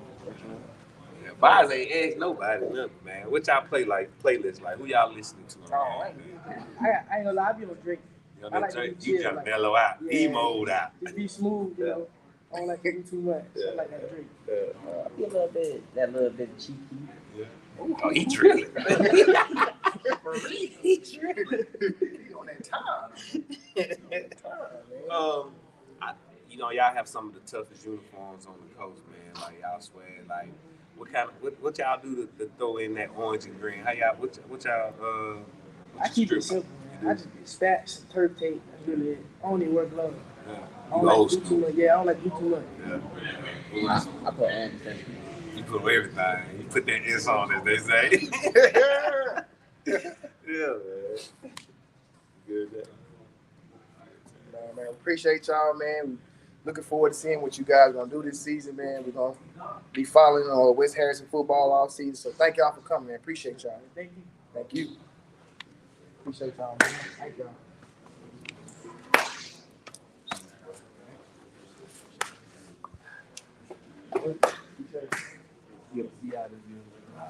I'll be seeing y'all probably next week.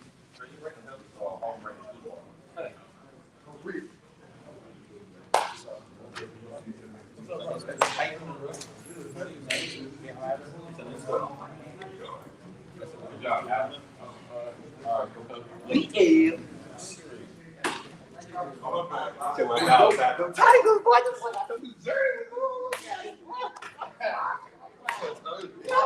Check them out, man. Check them out. Clean. They turn. Both of them got an offer. Hey, they turn. Can't tell them nothing. Boy, I got an offer too. Literally, I tried. Look. It just happened. It just happened. No. He was here. Yes, sir. Yes, sir. Yes, sir. Yes, sir. I love to see you. I love to see you. For all y'all these Man, that's what I love. I love to see you. Y'all got some money now. Yes, sir. Yeah, they got that money.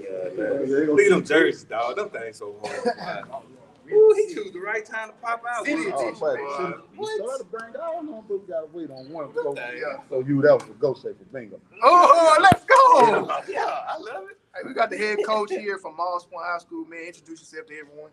All right, my name is Julius Bridges, born and raised in Moss Point, first year head coach. Been coaching since 2012 here, man, and just ready for this opportunity. Coach, I can only imagine, man, growing up in Moss Point, the River City, as everybody call it. This is probably your dream job, man. Kind of explain that feeling when the school board made it official for you to be the guy. Honestly, man, I wouldn't even call it a dream job, and I'm gonna say why. Born and raised in Moss Point, I understand the history. Man, I was a ball boy, man, starting in 2000, so I was there, man, catching Bilbo field goals, in the state championship game. So, man, the honest truth, man, I was in college, didn't know what I wanted to do, man, and ran into Mark Turner. He asked me to come coach baseball with him in 2012. And, man, I came home, man, and just fell in love with coaching, fell in love with these kids. And, man, I never turned around, man. In 2013, I started coaching football.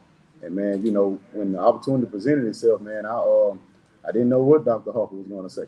When he called me in, he said, man, I think it needs to be you.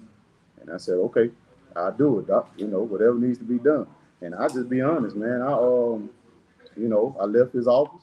I was a little nervous, but I understand the coach. I understand the history. First person I called, man, was Coach Alexander. We sat down, we talked for an hour, man, and I got some good knowledge from him. Absolutely, Coach. Absolutely.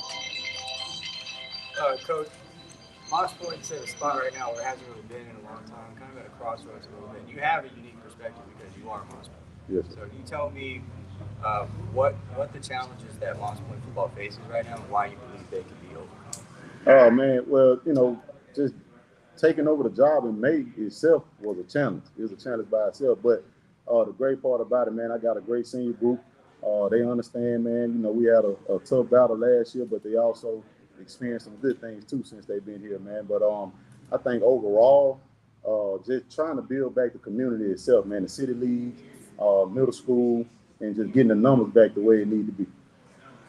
And that was another thing I was going to mention, the roster shuffle and the turnover with Moss Point has been a lot the last few years.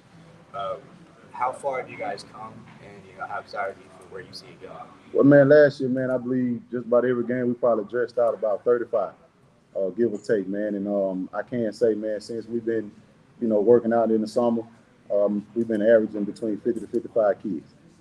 So and to be honest, the number would be a little higher, but we lost about 5 kids for many reasons, but we still roll. Who are the guys that you're excited about for this year? Man, I'm excited for all of them, honestly. Man, we got 6 returning on offense and 6 returning on defense. Coach, congratulations on the head coaching job at Moss Point. Appreciate it. Moss Point has a history of developing strong talent. How do you ensure players reach their potential while contributing to the team's overall success? Man, first thing we do, man, is instill discipline in them. Man, once those guys, become disciplined, they're gonna abide by everything that every coach is teaching them. Man, just hard work, weight room. They doing everything they're supposed to do in the weight room and being disciplined. Everything else gonna take care of itself. Coach, who are your emerging leaders on the team, and how do they set an example for their teammates? Man, I have 4 captains that I'm leaning on this year. And those guys are Jaqueline Murray, linebacker. The guy, tremendous turnaround. Doing a great job this year leading the team, man, very vocal. Kevon Ford, man, been a starter for 3-4 years. man, 3-sport athlete. You know, he don't say much, but he leads by example. Kandaz McCord, another kid, man, probably a 360, man, turnaround. I talk about him a lot, man. It was a grind, man, getting him to even play football, and he decided to play. And, man, you know, great kid, man. And last but not least, man, Deshaun Fizel. I believe everybody know who Big Boy is, man. Big Boy, man, he's gonna talk, he's gonna work. I mean, honestly, man, we have to run him out the weight room, and he leads by example, and he's vocal as well. Right. All right, Coach. You're the head dog now, so every season comes with its challenges. What are some of the anticipated hurdles for the Tigers this year, and how do you plan to overcome them? Now, I believe we got a strong non-district schedule. You know, it's going to challenge us, but I think, you know, we're going to do well and overcome adversity. Overall, man, like I said, we're just trying to build the numbers back up, get some guys off the field when they need to, and just work through that. Can you share an example of a difficult game or situation where you had to make a quick strategic decision? Man, the last 3 years I've been coaching O-line, and I had a left tackle out because of he was tired from playing defense. We know the struggle being most of our guys been having to play both ways, and we probably didn't have anyone to play behind him. And matter of fact, the other left tackle that would work behind him was on the homecoming court, so he wasn't even dressed out this night. So the struggle for the challenge for me was trying to find somebody to put in that spot. But what we ended up doing was, man, I moved a guy that was very familiar with offensive line, moved him in that position, and got a guy that had played that position last year that we had took from that and put him there, man. And we overcame adversity at that moment. What's the excitement going through you right now? I know you're excited about this. Are you nervous, or do you have some nervous in you? Man, when it first happened, man, I was nervous, but it couldn't last long. Right. You know, like I said, man, that was at the end of May, beginning of June. Man, summer workouts had already begun. So for me, I don't believe it'll hit me until that kickoff against Google. Oh, yeah. So Mars Point has a dedicated fan base. How do you engage with the community and maintain a strong relationship with them? Man, the engagement, man, and the strong fan base is important. I have a great relationship with everyone in Mars Point. You know, funny thing is, man, a former player, Tony Sill, over the summer, man, he was home. And he was like, man, I need a hat, you know. So I took him a hat by his house. He was having a family reunion. And his brother came up to me, man, shook my hand. He said, man, we appreciate you being here. He said, I never known since Coach Alexander was a coach in Moss Point that we was able to have a head coach in Moss Point to just pull up at someone's house in Moss Point and just sit here. So, you know, I have a great relationship with most people in Moss Point. All right, Coach. Looking beyond the season, what are your long-term goals for the Moss Point football program? Man, the long-term goal for me, man, is bring it back to where it was at. You know, one of our sayings right now is WWC. We want 6. You know, we talk about those 5 championships, and we're trying to get 6. That's the goal. Still tied for number 1 on the coast after a 20-plus year hiatus from the state championship. That says a lot about the program that Mars Point has to still be 20 years ahead of their all 20-plus programs on the coast, but 1. That's crazy. Yeah. All right, Coach, I appreciate you, man. You know, we're going to check out your these fine 4-year men you done brought over here. Yes, man, I appreciate you guys as well. Thank you, Coach. All right. Appreciate you. All 4 of y'all.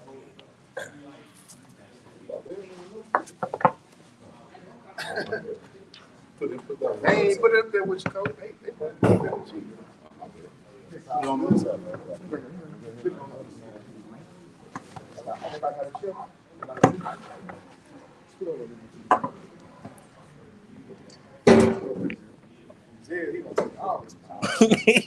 He put these in the middle. Let's see. Yeah, I'm saying. Let Condo get up in there. I want a jersey. That thing fresh, boy. Yeah, they fresh.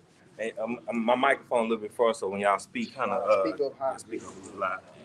All right, we got some players here from Moss Point. Man, everybody introduce yourself.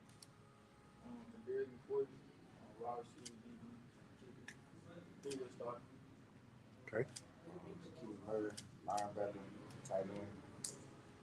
Deshaun Fizel, 6-year star. You going forward, operating quarterback, DB, you your start. Absolutely, man. So look, man. First thing we noticed off the rip, man, we got the River City, man. What it mean to play for Moss Point High School? To each and every one of y'all, what does it mean for you guys? I love it. Yeah. This, man, they right here, this something special. We all from, my coach is from. So to put this on is life. Just say, but it's just the atmosphere and the environment that Austin give to each and every one that come from here. So I'm very glad.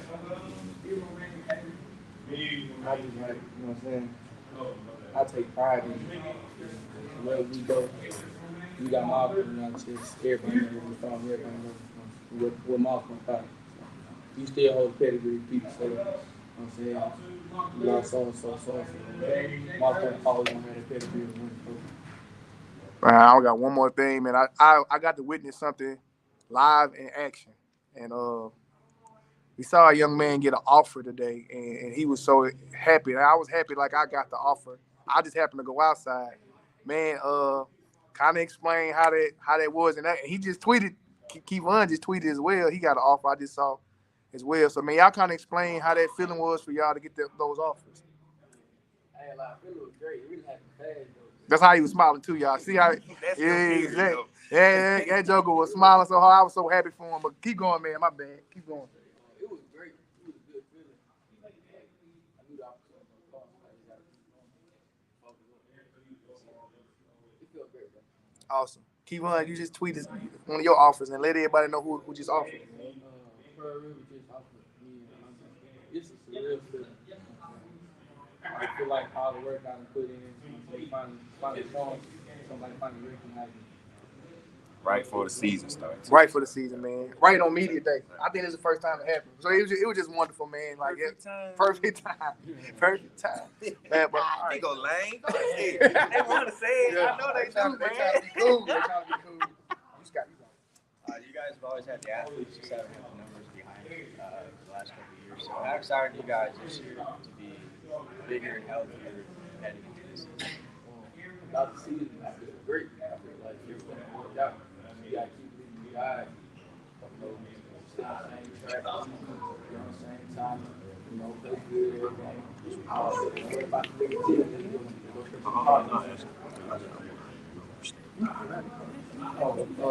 I feel great about it. A lot of people don't expect us to do great, do numbers. Our rankings 0-9, 1-8 on the schedule. You ask me, we got all the talent in the world to beat anybody from our schedule. So I'm ready for the season. Ready to be Okay. At Big Dog in the middle sit there, man.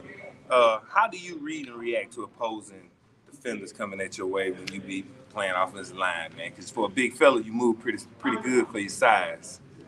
They laughing, they hating, dog. Don't let them hate, dog. You really move. You represent for a big dude, man. You light on the feet, baby. You know, just growing up, just being around the people that helped me get to where I need to be at. It just finally started to show. So I don't pay no mind. I stay with the people that stayed with me when I was in my low. Yeah. So it ain't nothing to me. I'm focused. Yeah. You still blocking out all them distractions? Oh yeah. Definitely. All of them. All of them. Y'all know. All of them. Oh, man. All right, this question for all y'all, man. Since y'all are leaders, how do you motivate your teammates on the defensive and offensive side of the ball, since y'all pretty much all playing both sides of the ball? What role do y'all play as leaders, all four of y'all? Y'all can answer it one way. First role, like, we got to keep pushing them. But, like, y'all going to be tired. Y'all got to play, like you said, y'all got to play both sides of the ball. You got to keep pushing them, don't leave, like, one another. Out single out and like that. Everybody got to put a role on the team, even though they don't know it, but everybody got to put a role on our team. Piggyback on what he said, person, our coaches preached it a lot. And, of course you're going to be tired, you're going to be hot, and coach with it. So you can't do nothing but push through. You'll be seeing another day. And, I just try to tell my brothers, treat the field, just how we treat that hill. We will hustle here and there, hustle on and off the field. So try to keep it going. Main thing, man, lead by example and learn how to take criticism for coaches and stuff like that. people looking up to you, they see, my manager and stuff like that, they'll want to do the same thing. So just lead for example. I think we have a lot of communication as a team, you know what I'm saying? We like to pick each other up, you know what I'm saying? With your brother, you know what I'm saying? Do this, do something wrong, you'll never talk down on you. I was picking up, building up as a person. And like, I just feel like that's the best way to me. Once you become a family, you just unbreakable. So who has influenced your approach to playing, and how have they shaped your game? Like Coach you said, at first, football wasn't in my mind like at all. I was a basketball player. Yeah, like more like some experience I got playing. I feel a little game. Like I cherish it. I really gotta get my stuff to Coach you, because got me out there. What do you keep? Me personally, God first always. Yeah. But, me personally, I give my props to a former coach who had Coach Feaston. Coach Feaston, like it's in my head that made me like open up and realize a lot of things and what I'm capable of doing. So I try to implement that, at practice. That's true. First, I want to say God first. Second, I want to say my mama. Stuff that mama went through, and I told myself, man, my mama ain't gonna be the hardest worker in the household. So I got up and I went to go get it. It depends on just not making money at a job or going outside and not quitting on that football field. I made sure that I would be a hard worker, just like my mama. I never tell him. I hope you see this.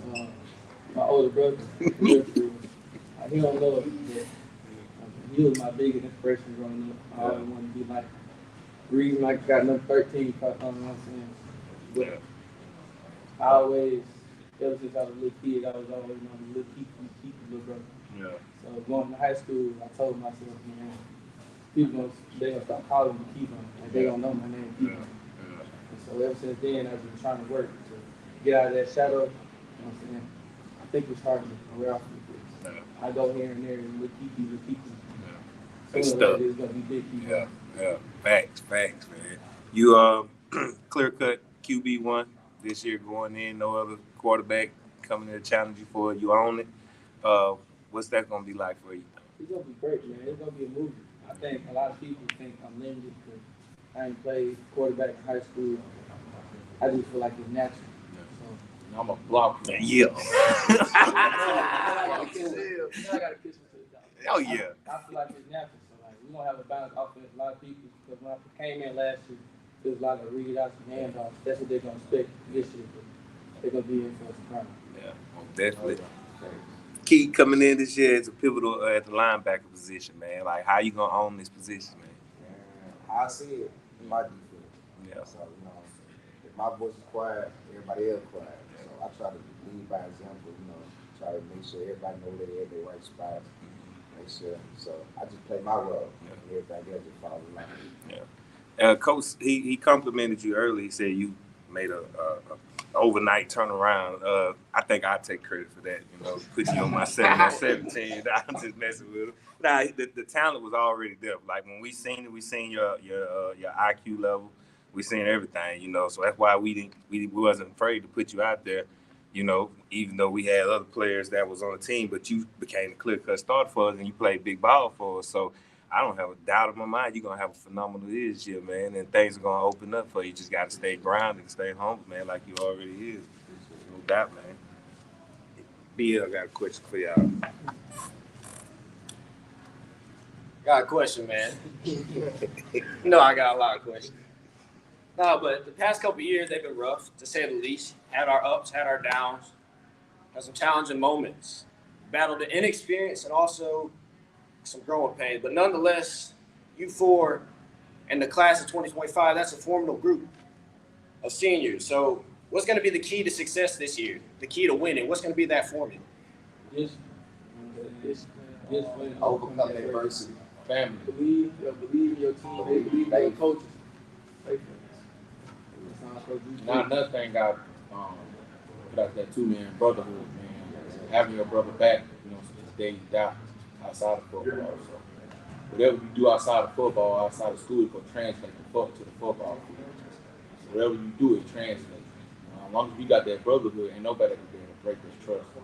That's where it starts at. You can have the most disciplined, most consistent year of your life. You don't got your brother beside the sideline, which you did. So people I keep talking about Maul pointing back. I feel like it never left. You know, I just feel like people try to dim y'all light. So what are y'all gonna do to keep that pageantry of what Maul Point embodied for not just coach football, but for the state of Mississippi and high school athletics? Like you said, we ain't never done. Right.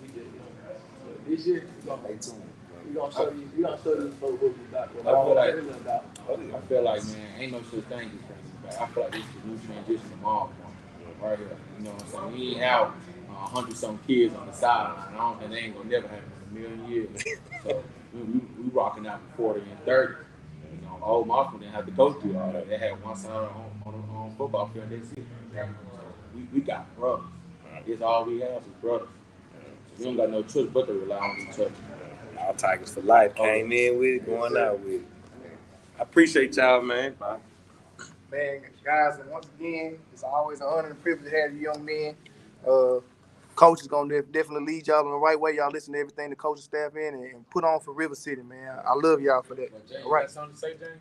Oh, I got a quick question. Oh, come on. Why you ain't say nothing? Give me a question. Dog, I just let me skip my boy. I'm not gonna let it be too long, but a quick question. I think a lot of people have put in your mind is even with the uncertain changes, season wise, but not only but coach change, people don't realize. I know I'm an insider. You went through 3 different head coaches within going to your 4th year. What are some things, without shadow of a doubt, that you would not only Mossman fans but fans out and throughout other schools on the coast? What would you like to let them know about Mossman? What to expect? Man, at the end of the day, can no coach get on that football field? But we the one playing. The coaches ain't playing. We playing. We determine how we win. Man, we could go out there and win team. It's up to us to make it happen. It's up to us to be disciplined, consistent. They call any play they want to, but we got. That's what we have to understand. We got during the summer, even though we wanted Coach Hughes to the state, but at the end of the day, Coach Ju, he go put us in the best position that he can, and Coach Reggie and the rest of our coaches. It's just up to us. And we gonna have that grip off on us to do what we need to do. That's why we transition from off. That's it. What he said. Exactly. With the drip they got on the shoes. Oh, I got the shoe cam already. I got the shoe cam. They Jordan out all day. All day. For sure. All whites it is, man. Each number, man. Now look at this. I need this, man. Let me get them up all y'all. Lord Strength. That's that feast. Yes, sir. That's that feast. We want 6. Yeah, absolutely. We want 6. In the name of Jesus, bro. Amen. Remember that. Yes, sir. Amen. I know y'all remember Yeah, that's what went viral. Yes, he did. Hey, man, appreciate y'all, man, and definitely represent for the city, man. Appreciate y'all, man. So, I can't wait to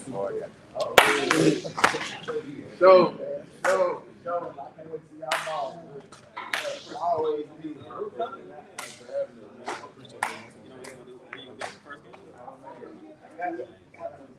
not.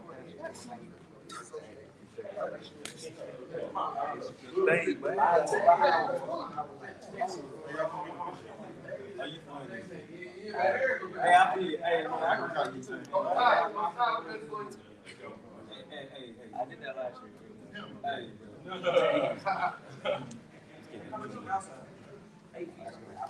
I might catch this. I was hard. Hey, let me get a picture of all of them. Everybody you brought with us. Hey, John. Me. Put a helmet up with Coach. What's up, baby?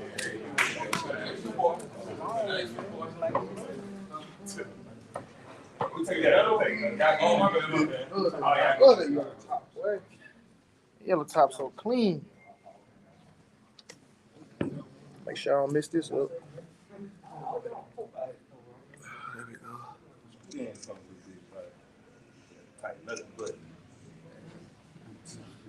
I don't know how I be messing this up. Appreciate you, fella.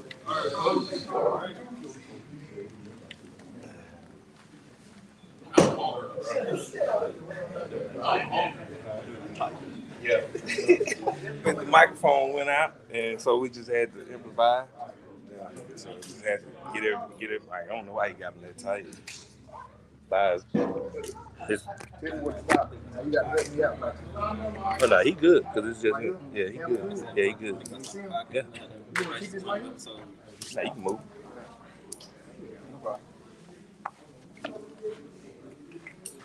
Y'all ready? What about that? You want to push that one over? You said T, but what? What's up? Why? This the one I want to move. We want to see y'all. We want to see y'all on there. Hey, that boy clean. Leave one laying down, watch how it's good. Man, I don't know what hit. You know I got you. I do it. You want to put I just think that I do it. No, he good. No, he good, bro. Eyes on that. You doing the close up? You doing far off? No, it's perfect. It's just trying to get both of the helmets in, but this mic ain't. There you go. There you go. Boom. All right, we have the head coach for St. Martin. Man, introduce yourself to everyone, coach. Ty Smith, St. Martin High School. How many years have you been there now? This is year 3. Year 3 as head coach. Okay, over the overall coaching, how many years have you got on your belt? 19.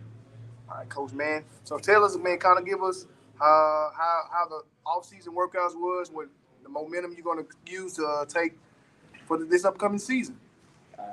Anybody on our program will tell you it's been by far the best off season we've ever had.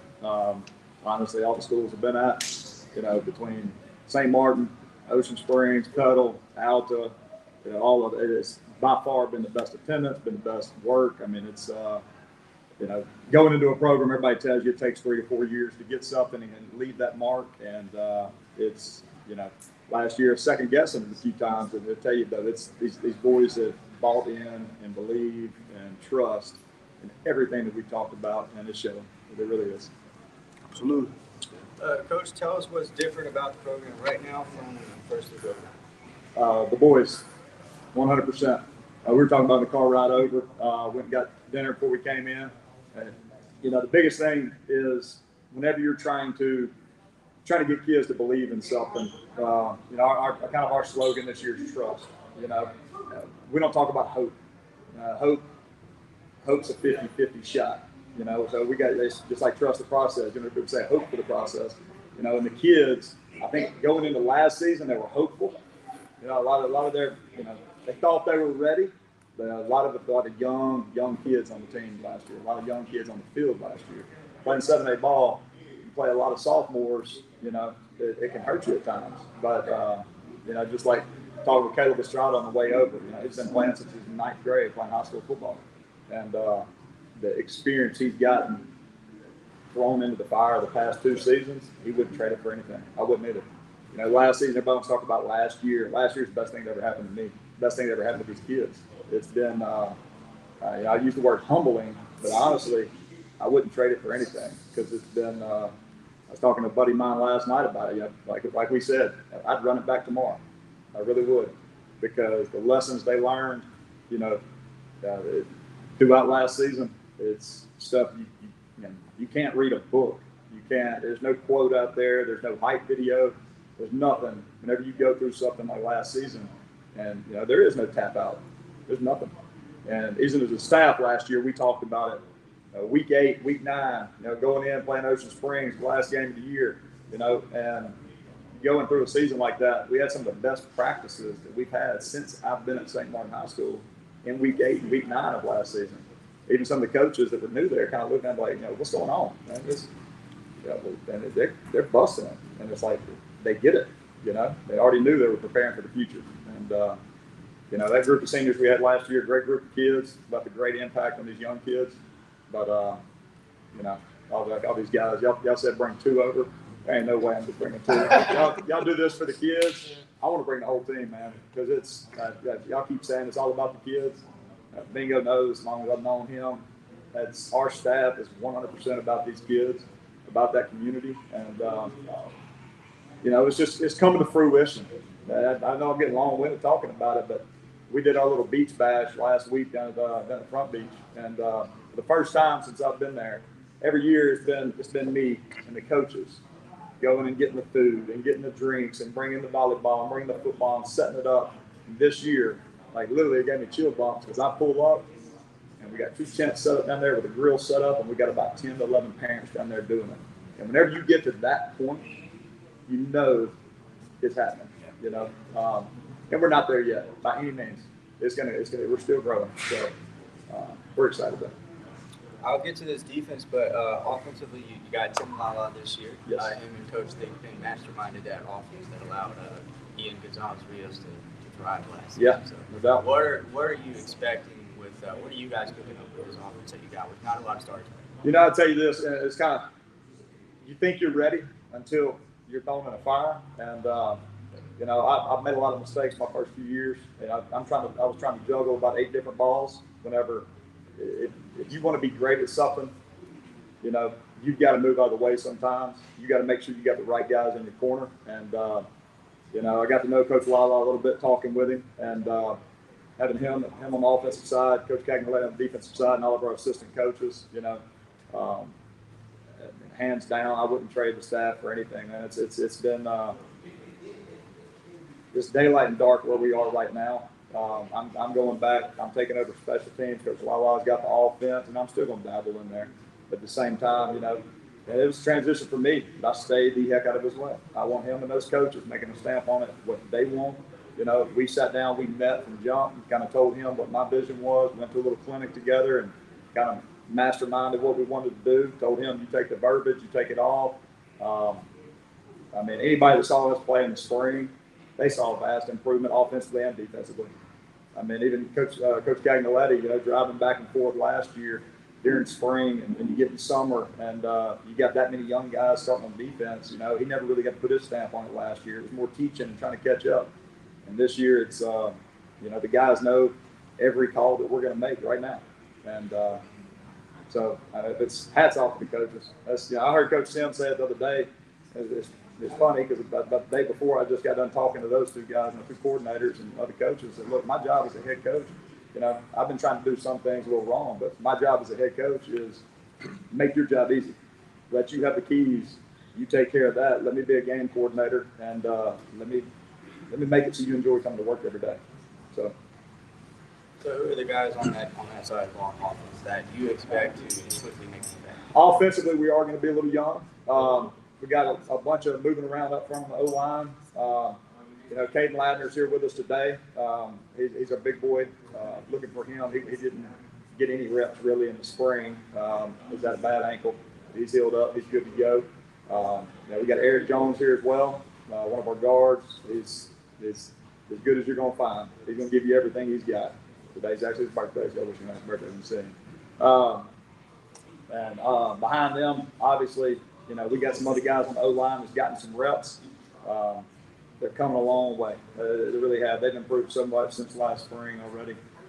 Quarterback, we got us a good one. He's learning. He's getting better. He's you know, coming in. He was kind of labeled as an athlete, but he's truly taking on the quarterback mentality, kind of grabbing the bull by the horns. And then right behind him, we got Seth Crockett. I didn't know, but Seth Crockett, he actually started for us last year versus Ocean Springs as an 8th grader. You know, got reps as an 8th grader. So he's one of them type of kids, man. He's going to be electric. He can play quarterback, play running back, play receiver, play safety. So he's going to be in the mix as well. So we kind of got a little 2-headed monster back there with those 2. What was the name for QB1? What's that? What was the name for QB1? Kevin Marshall. Yeah, sorry I didn't say his name. Yeah, Kevin Marshall. But yeah, he's Kevo came in, man. He's soaking everything up. He really is. He's been the leader on the field. He's in the classroom, school.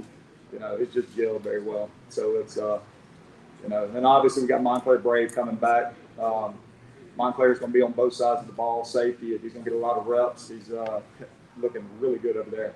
And obviously he'll be getting a lot of reps at receiver as well. He's been 2-year starter, so it'll be good. DJ Shelby as well, started last year as a 9th grader for us. You know, he balled out last year and made some good plays. Didn't get him the ball nearly enough, but we got a guy back there that's going to get him the ball. And running back though, wise between the 9th grader, between Seth Crockett and Reeder, Kevin Reeder's another one. Going to be a sophomore. And if you notice a reoccurring theme here, we're still very young. You know, and to be honest with you, that's what excites me. I'd be more worried going to a season with nothing but seniors out there, you know. So it's we got a good mixture. Really do. Different story on defense, though. I have a lot of guys coming back. A lot of guys coming back, but still young. And that's what's crazy. I mean, our entire defensive line is young. We got Romaine Grant. He's the only senior D lineman. Everybody else, Caleb Estrada, he's out there. He'll be back. It's a good feeling. Inside linebackers. Right now, we got 3 that are rotating in. We got a 9th grader, we got a junior, and we got 1 senior, Noel Estrada. Noel's kind of been the glue. If I had to, me and Joe, I was telling him the other day, he's the first captain we named for this season. Because literally, as a coaching staff, you got the guy, you got to the point whenever you can step back and say, all right, you make the calls. And he doesn't miss a beat. So, and obviously defensive back, we're pretty deep at DB right now. Markel Lowe, he's here with us. You got Bannister, other DB. He's as good as they're going to come. Obviously got Montclair back there. You got Preston Biggs, who's going to be a 2-year starter on the backside. We got some guys. Xavier Wiggins, outside linebacker, safety. The weight he's put on. I mean, I'm looking for big things from that young man. Just telling you, he's going to be exciting to watch. Yeah. Coach, can you share a time when you had to make a quick decision during a game to significantly impact the outcome? Every day. Had to make one today. We had a team picture that didn't go to a game. We had a team picture today, sunshine all day, and immediately we go out and 3 minutes into team pictures and start flooding. So that comes with being a head coach, yes. But you talking about X's and O's, I'd probably say personnel more than anything. If you're trying to make it in game, I mean, you pretty much know you got to make adjustments, But I mean, every play, every single play, who you want the ball going to, what coverage the defense is in, run, pass, down and distance, time. How do you nurture individual growth while maintaining strong team dynamic? Work every day. That's everybody says that, but it's the truth, man. It's whenever you've got a good group of kids, whenever you've got a good staff, is whenever you don't have to encourage them to hurry up and get out of the locker room and get on the field. Whenever you don't have to, you're not every day having to say, make sure you touch the line. Whenever they start doing that themselves, that's whenever you're getting somewhere. And that's our leadership right now. It's so much further ahead than we've ever been since I've been at St. Martin. It truly is. But I tell the kids every day that doesn't mean it's going to happen, because every single team we play on our schedule has leaders. But we keep using the word trust, though, man. And I tell the kids the other day, like, you got to understand, like, you have to trust us as coaches. Us as coaches have got to trust you. They've got to trust their teammates. And I think we've been there. But the biggest thing that we've been lacking is the kids trusting themselves. And I think we're finally to a point now where they don't question that. They're not hopeful that they're going to do it right. They're not hopeful that they're getting the right call and they're doing the right thing. I think they truly trust. I know it. I'm going to go out and execute. And that just comes with hard work and practice. If you had one word to describe your team's culture, what would you call it? What would that be? That one word? One word to describe our team's culture. Family. I mean, it truly is. We just sang happy birthday to Eric and Chick-fil-A over here in Gulfport. And me and him sat there and arm wrestled in Chick-fil-A. Look, kids want to be pushed. Kids want discipline. Kids want structure. As long as you're not trying to be their friend. You're trying to show them how to become a young man. You're trying to show them how to be successful after high school. And if you continue doing that every single day, it don't mean you can't have fun with them. But if you cut up with them, you show them your softer side at the same time, and they'll run through a wall for you. And every one of these young men, I tell you, we had about 7 or 8 other players sitting there just looking out the door as we were leaving, just, hey, they're going to let me have it tomorrow. I'm just telling you. So, but I wasn't going to do that to y'all. Nah, man. Well, like we got them here, like they ready to come over here and talk to us. I'm going to listen. Hey, this is what y'all are here for. So, y'all get on over here. Y'all come on over, fellas. Y'all need anything else from me? James, you good? All right. Appreciate y'all. Appreciate you, Absolutely. Coach. Come on. I might move the table. Man, you can probably squat down. Yeah, let's move this table. Yeah, go up there, man. Yeah, let's move the table. And take it, bro. Yeah, bro, grab that leg. That leg. The phone.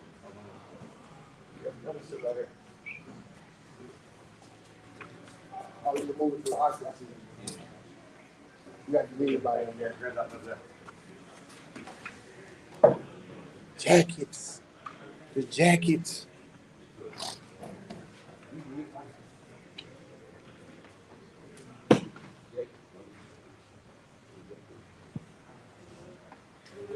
We need another chair. Everybody good? I got a chair.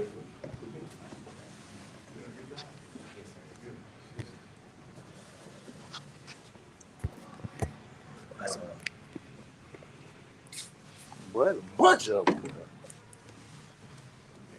There you go. That was it there. All right, man. We got some players here from St. Martin. We're gonna go left, my left, this way. So we're going here. We're gonna start with you, my guy. Hey, Nightmare, play right tackle. What is Strada? I'm back in 2025. It was Strada, he tackled the air, Coach Guard, and 2 6. Okay, left athlete, 2025. Gary Jones, left guard, 2025. Green Grant, the big drop, number 9, yeah. Good, you man. All right. So look, man, this is what I've been doing. Open it up, breaking the ice. Someone give me a impression of Coach Ty when he gets upset with y'all. Like, what does Coach Ty do when he get real mad at y'all? You just really got a red face. I want to be here. There we go. That's what I want to see. Yeah. Yeah. So there we go. So that was y'all opportunity to pick a coach, man. So I just wanted to see that. Y'all went through a tough season last year. Coach said he wouldn't trade for anything. So I want to know what y'all's perspective was and how you feel about that season and whether y'all would, go through that again and trade it for something else. It was a good learning opportunity for us we're a really young team. I think it was a good development stage for everybody. It was very humbling overall, and I feel like it was better for us to go through that. So I feel like it's like an off. We did that over after last year. It was a good offset. I feel like that season elevated us to greater heights. If we never went through that in the offseason, like since we went through that, this has been the best offseason that I had. Coach talked about the mentality kind of being different from last year. This year we're going from hopeful to trustful. Can y'all talk about what the expectations are? How y'all are seeing this different from a year ago? I just said what type of work. Everybody trusts each other in the locker room. Outside the locker room, you just trust each other. Like when you go play together, you go together.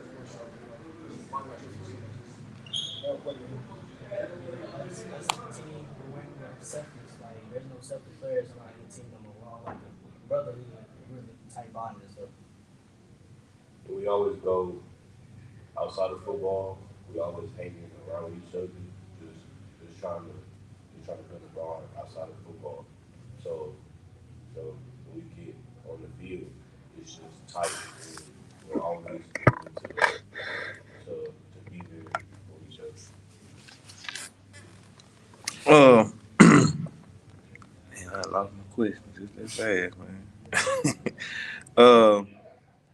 Here we go. All right. Do y'all have any team personal goals as just an individual as a team? Win district. Yeah, I got a bunch of them. Step by step win each game. Yeah. Play with each other for as long as you can. Yeah. What are how do y'all plan on achieving them goals? I work everybody. Yeah. Put that chip on our shoulder. Keep going. All work hard, Oh, definitely. Who won the arm wrestling contest at Chick-fil-A?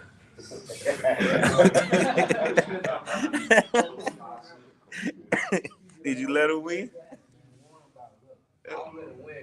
Yeah. Oh, wow. He gonna be running next week at practice. Are y'all back in school yet? Or y'all still there? How's the adjustment back in school off summer vacation? It's a little. It's a little tough. School. I ain't got no classes. I only got 2 classes. Yeah. It's easy. I only got 2 classes. Hey, you by far got the best hair on the team this season. The hair? Yeah, you got the best hair on the team by far this season. But yeah, that is fresh. See, y'all don't get that. That takes pride and pressure to do that right there, man. That's a Mississippi man. Hey, so how do you build chemistry with your teammates, and why is teammate important for the Yellow Jackets' success this season? Hanging out outside of football, just can't have a brotherhood if you only with each other for like we practice for 2 hours. Yeah. You gotta spend time outside of the sport. Yeah. It's the only way. Yeah, spending time outside is like we do stuff on the weekends, the games, eating together and all that. Because you can spend 2 hours of football and not grow a bond, but you gotta like continue growing that bond outside. Yeah. That's how that really goes on. Right. Mark Hill, he read me asking him questions about it. Yeah.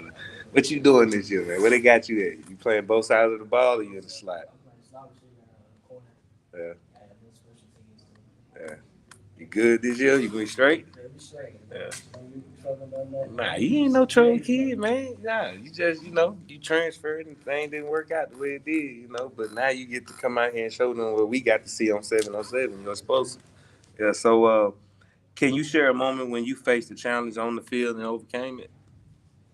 Yeah, man. Like learning that I wouldn't be able to play this season with obviously the team. It was very like hard. It was a humble experience, but being able to grow with my brothers over the offseason and them accepting me and giving me a bigger role, it really showed me that I can really fit in this offense and this team. Right. It's a brotherhood. I love you. Most definitely. What strategies do you use to stay resilient after a setback? That's a question for all y'all. I mean, we just sit down, we talk, and we always just think about the big ball. You got that much brothers.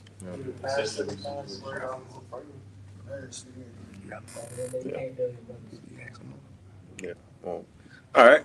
Well, last question before I let y'all go. How do you what is some pregame rituals that y'all have to get yourself in the game? So, like what y'all listening to in y'all headphones? Like I think it's the Davidson chant.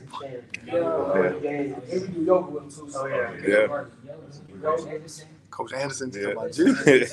I'm gonna mess with him. Have y'all ever listened to what Coach Anderson listened to in his headphones pregame? I played with him in college, so I know. He listened to the opera. All right, don't tell him I told you. He listened to the opera, man. Not just I'm telling you, that's a big man. All right. Before we let y'all go, what are some of the most important leadership lessons y'all learned and that y'all going during your tenure here at St. Martin before you get ready to leave for the seniors? I think that a leader, like what I learned as a leader, you should have a voice because when you speak up, you can speak stuff that exists and stuff with teammates. Like tell them what's wrong, what's right, help the team go forward.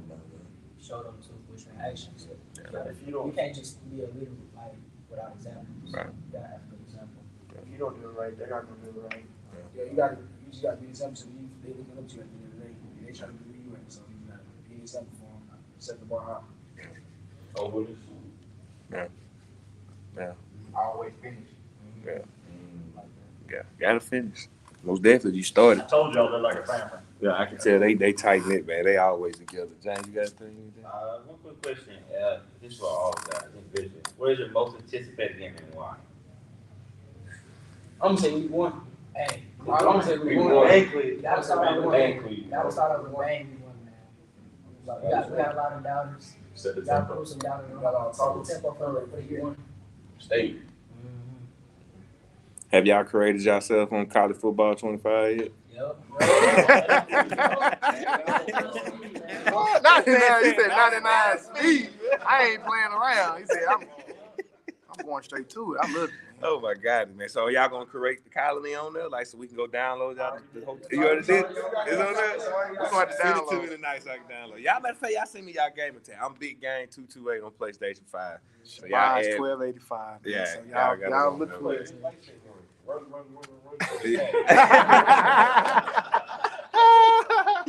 Oh my goodness. Y'all too funny, man. Y'all too funny, man. But we're glad to have y'all, man. Thank y'all for coming, man. Good luck on the season. Y'all stay healthy, man. We really looking to see what the colony do this season, man. Thank y'all for coming. Y'all most definitely, coach keep y'all straight, man. Y'all always got nice drip. Say August 30th, huh? That's the Jamboree, right? Y'all August 23rd is the Jamboree. Y'all playing East Central, correct? Georgetown. Yeah, that's right. I'm tripping, man. How you know? I know, right, man. I'm gonna be there. I'm tripping. Appreciate y'all, fellas, man. Hey, which one of y'all will excel out of y'all two? Yeah, I get yours, then.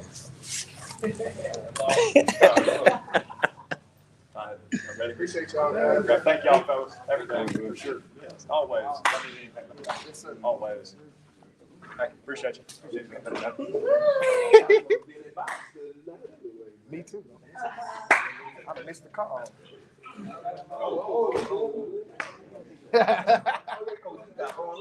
Man, on everything you like Coach Henderson. You got the one just like him.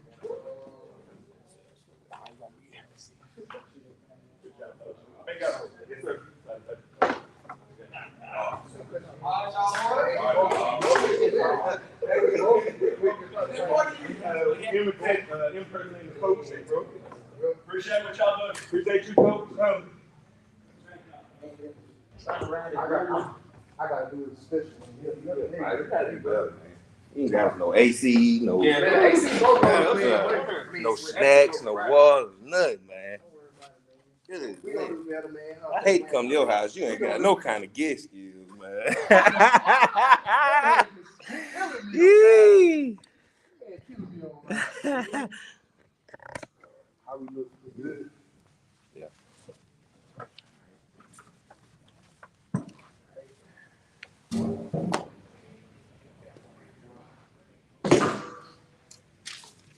That so clean, boy.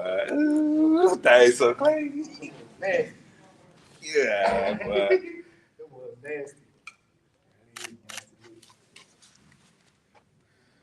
All right.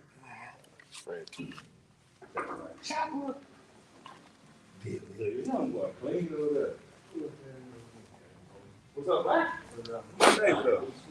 Good. All right, we have the head coach at Ocean Springs, man. Could you introduce yourself, please? Yeah, Jake Bramlett, second year at Ocean Springs High School. Coach Bramlett, how many years have you overall have coached? How many you have on your tenure? This will be my 11th year coming up. It's been 4 years at Ocean Springs so far, going on my 5th. Got you, Coach, man. Coach, you had a great season. For most people would dream to have. You won a region championship. Was the first seed. Unfortunately, things didn't go out for you in the playoffs. What are some things you guys have done to make sure you get over that hump? Yeah, man, like you said, it was a great season. Really got rolling right there after the first ball game, and like you said, things didn't go away in the first round, and that happens. You're playing good football teams. As soon as you get in the playoffs, there are no first rounds that you can kind of take it easy. It's good teams all through 7A, and anybody can win at any point in time when it comes to that. And then moving forward after that, obviously those seniors going out with a loss that early in the playoffs is nothing any of us want to see. And it was the hardest thing for me to deal with. That group of guys who have won so many games for Ocean Springs and built the foundation that we have right now. And moving on past them, they exit that locker room the next Monday, and the guys kind of look around and they're like, all right, this is what's left, and you jump straight to the weight room, and we talk about this feeling right now is not what you want to ever feel again. Only one team gets to come out on top, but that feeling that you just saw those seniors walking out of this locker room, that feeling that you have watching those guys exit, and the team that's left there and what you got left to build with is a feeling that needs to stick with you, so that when it gets later in the season, you never get lackadaisical with anything. You're never taking anything for granted. You're always striving to push towards that next week. It's always get to the next week when it gets that late in the season, and that's something that we preach every day. And then obviously, you know, we're focused on game one coming in, have been all summer, all the way through the spring. You know, still preparing for ourselves and then preparing for Pedal, but we're still thinking about Madison Central on August 30th, and that's been our main focus and focal point going throughout the whole summer. Absolutely. Yeah, I think Picking is the other team that has just a brutal non-district schedule. Yes. Talk to me about why. Well, you know, first off, it prepares you. It really does. It's teams that you're going to have to beat. You know, opposite of Picayune just for being in another division, but it's teams you're going to have to beat at some point to get to our end goal and where we want to be at. And scheduling like that early in the season really gives you a good gauge of where you are on your end goal. And then what do we need to do to make sure that we get to that by week 10, week 11, when playoffs roll around and you're seeing those teams again. And then you also have when we split off to 7A, it gets a lot harder to schedule now. I mean, you know, you're dropping a lot of teams out of 7A that are going to 6A.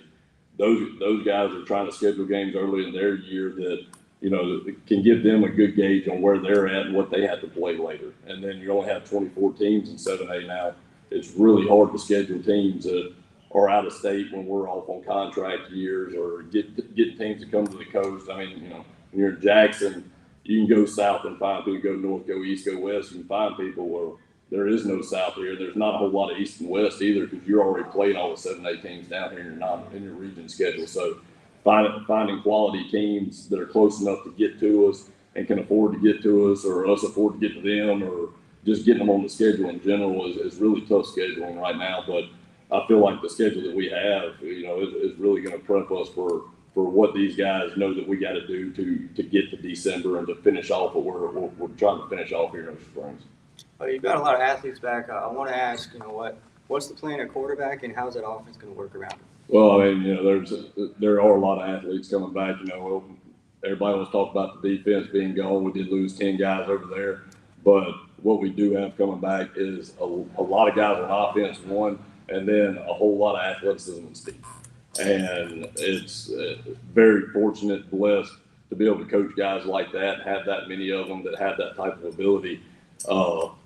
You know, that never can say that one person's going to take snaps the whole game. You know, we got Connor White that's with us, and he's a very good quarterback.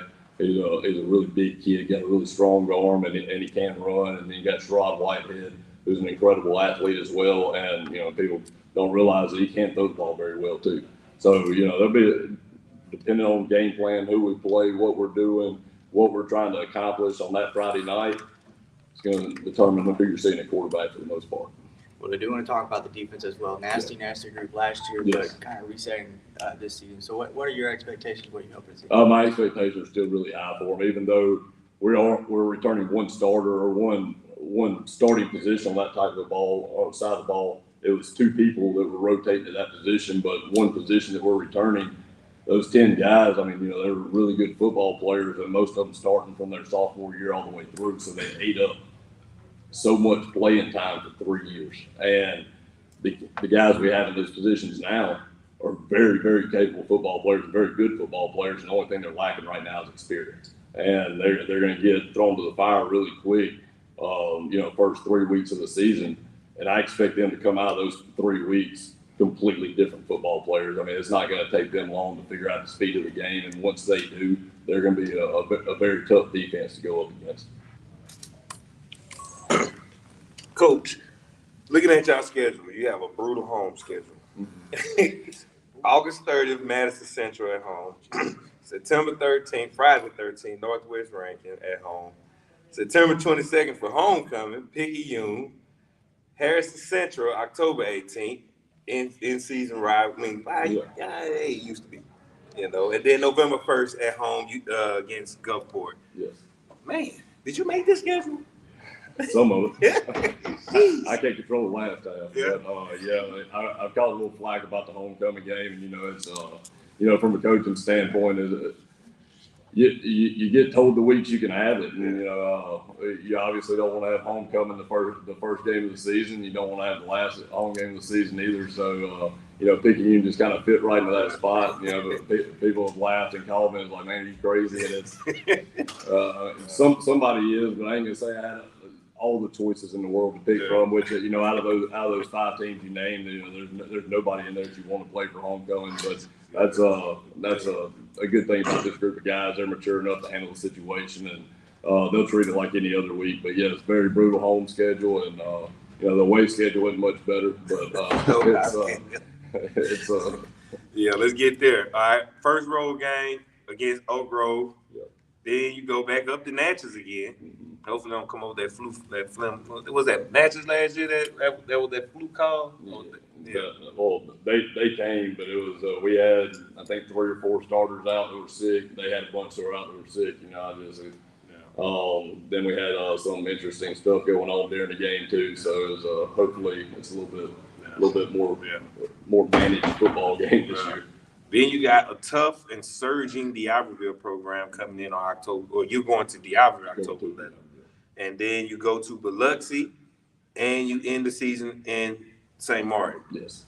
So not a whole lot of breaks. None whatsoever. Like, and that's why I see why you got a Picayune. Like, you just like it's just homecoming. Y'all have fun. We're trying to go win a state championship. That's right. Homecoming for everybody else in the stands. It's another Friday night for us. Yeah. But yeah, it's but blessed to get to play those type of teams though, because not every place that you coach, you get the chance to coach against that caliber of athlete and football team and other coaching staffs.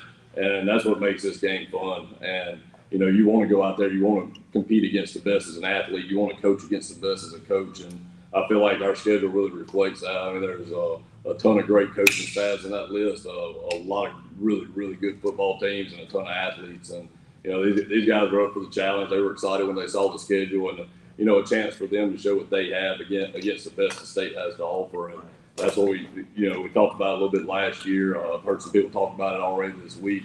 The coast persona, if you will, of, you got teams that are going undefeated and winning their region and never really getting to that South State or getting to that state championship game. Well, those are the guys. Those are the guys that are at the state championship. They're in the South State. They're winning state championships. And if we want to be on that level too, those are dudes you have to beat. And you got to learn how to compete against guys like that and programs like that, and understand that they have lofty goals too.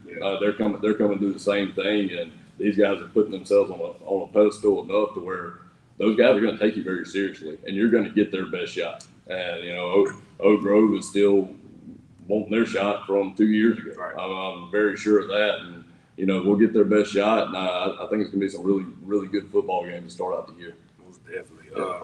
What are your long-term goals for the Greyhound program, and how do you align that with the season's objectives? Obviously, long-term goals. We want to be the top tier the state has to offer every year. We want to be the standard of what everybody else is chasing. Now we got to get on top of that table and make our mark at some point in order to do that. But we want to be the program that everybody else is looking at and be like, all right, what do we got to do to catch up with those guys? What do we got to do to beat those guys? Do we need to schedule stronger non-region schedules for us to get to that level too? And then with our in-season goals, I mean, you're seeing it. That's those are the teams that we're trying to play to catch up with those top-tier programs that are in the state championship year in, year out, or they're playing for North and South states year in, year out. And these guys really bought into that, and the fact they want to be looked at as the best thing this state has to offer. Whether it's people in the state looking at us or people outside the state looking in. And there's going to be opportunities come up, and especially for some of these underclassmen, to where I want to go out of state and play some schools. I want to see what the best Florida or Alabama or Louisiana have to offer as well, and let these guys see what's going on in other states. I mean, get out of their comfort zone, get away from the coast, and let's go places. Let's play other people. Let's see these athletes that people have, and let's go out there and win. Coach, we seen the new facilities that the Greyhound and the up, what's it called? What's the word? The renovations or something. The new field house is beautiful. I got to tour the inside of it. Are y'all adjusting to it? Yeah, we're getting there. You know, any new building. First time I walked out of it for a practice in the spring, we'd moved in a couple days before. And, you know, it's on the opposite end zone, getting a little bit different look coming out. I walked on the field and looked at my linebackers coach. I think I just got a little dizzy walking out here. It's something different from what you've done every single day for the last 4 years. And but we're getting adjusted, man. As you know, big thanks to Ocean Springs School District for giving us a facility like that. All new features on the inside. Technology is great. They keep it spotless in there, and you know everything that we could ask for at the moment. And then you know that's something for these guys when they walked in there. It's like the guys before you. You know, however long you want to go back is what's built the foundation for us to get in this building. Is what built the foundation for you to be looked at the way you're looked at, and don't take those things for granted, man. You got nice things, you take care of your things, you respect your things, you respect what everybody's giving you, and then put it back on the field on a Friday night and give them the entertainment to show the football game that they want to see. And that's what you work every day for. You work to put that product on the field that they're investing into. Last, Coach, before we let you go, what has been your proudest achievement as the head coach at Ocean Springs, and what lessons have you learned along the way? Man, my proudest achievement is the entire season of last year. That you know, we went into it with, you know, the expectations were a lot lower from the outside looking in. You know, you look at whatever ranking you want to look at, whether it's the coach rankings, the state rankings. The expectations were not the same with a two-time Mr. Football going out the door. You lost a couple All-State football players at other positions, and you lose a coach. You get a new coach. You really don't know what's this team going to look like. I mean, who's going to be taking snaps? How are they going to handle it? You know, our running back had missed the majority of the year before. Nobody knew about him, and still was top in the state. Rush. Yeah, you know, but you know, fortunate for us, nobody knew about it yet. I mean, it took them a little bit, but they figured it out. And then the way those kids, one, handled the change, two, adapted to it, bought into it, knew that this train was going to keep going forward no matter what, and then go into the season and you get knocked off by 1 point in the first football game, and that could go either direction for a brand new head coach, especially at a place that's been very successful for the last 3 to 4 years. And seeing our two biggest leaders stand up at the end of the game and tell them that's not what we do. That's not how we finish.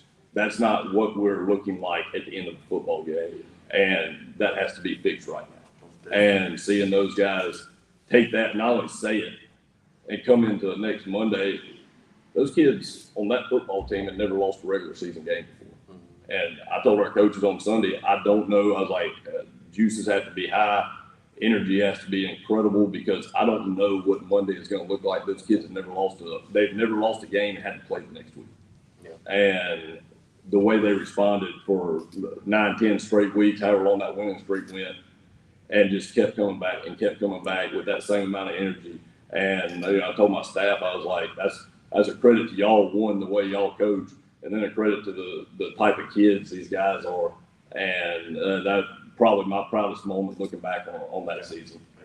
Yeah, and then obviously, you know, there's a ton of lessons to learn. I learned at least 2 or 3 every single Friday night. I mean, that you know, first year on sidelines as a head football coach, you know, you go into it, you know, make sure you're not thinking you know everything going in, and you're able to adapt and learn. But yes, there was a lot of learning done last year, and you know, things that I'm grateful for. You know, as far as how to manage a game, how to handle a player during a certain situation. Not being an offensive coordinator anymore, but now being the head coach and letting the offensive coordinator do his job so that I can take care of the things I need to take care of as a head coach. Yeah, that was definitely cool. We got, after that, one question, a fan question.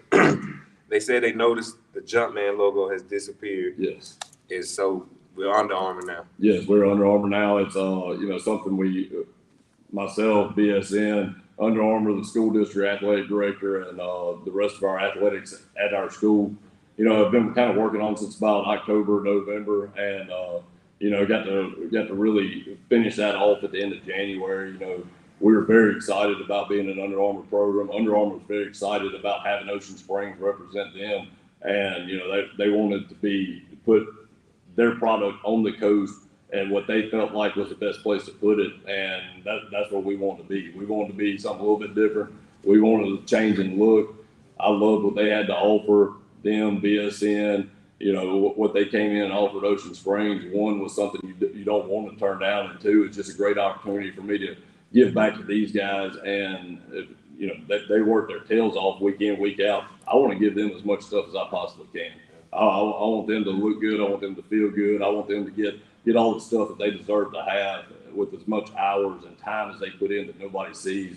And Under Armour and BSN both offered that. And, it was a great collaboration. We love all their new gear. We love the way they respond to us, the way that they get our things quickly. I mean, it was, we kind of got a uniform order in a little late for what you'd like. You'd like to get that stuff done January, February, if not earlier. And didn't get it until April, and they already got us our stuff, and it looks phenomenal. And I asked these guys if they wanted to wear it tonight, and I'm not going to wear the long sleeve. We'll wait.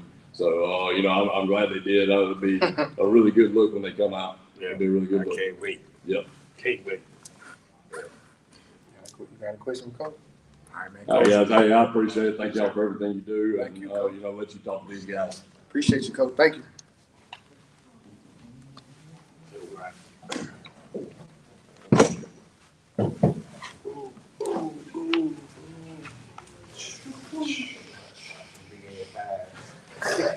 Big old leg.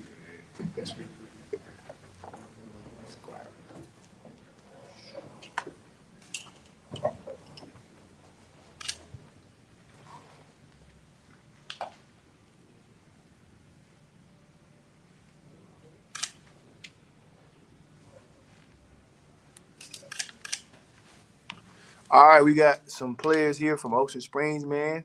We want everybody to introduce themselves. Will Self, senior running back, Ocean Springs.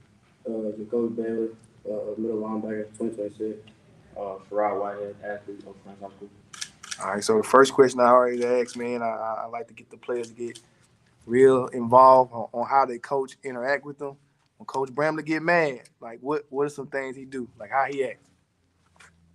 Watch out, look at Will, man. Look. Nobody saying nothing. You can't say nothing. When you get mad, you just gotta look at him. You can't really say nothing back. So how does he act? Like how coach react? Like when he not like a yell and scream type coach. He's like a calm. He calm. Sometimes he yell, but really like a calm coach. Get on you, make you get on your stuff. Gotcha. Coach Brandon scream at you. You really just can't say nothing because he ain't gonna scream at you for nothing. You just got to sit there and take it, huh?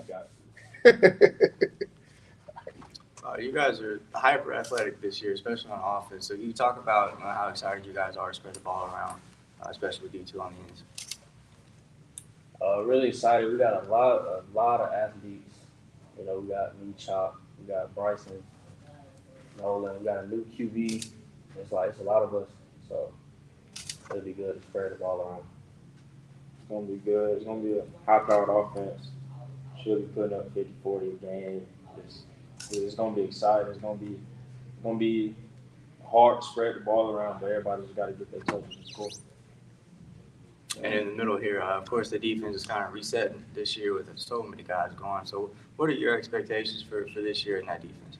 I mean, the same as always. Just keep winning, stopping people. Just do what we do.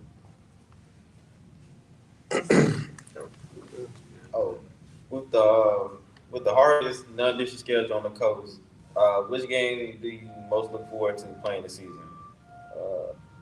Probably Oak Grove. It's a away game, and that's not like a team we usually play during the season, and they're a really good team. And we go up there, so yeah, it'll be really good playing against them. I would say Matt Central. Last year, y'all know it was a close game. So in my mind, I want to go up there, let them come down here and we beat them.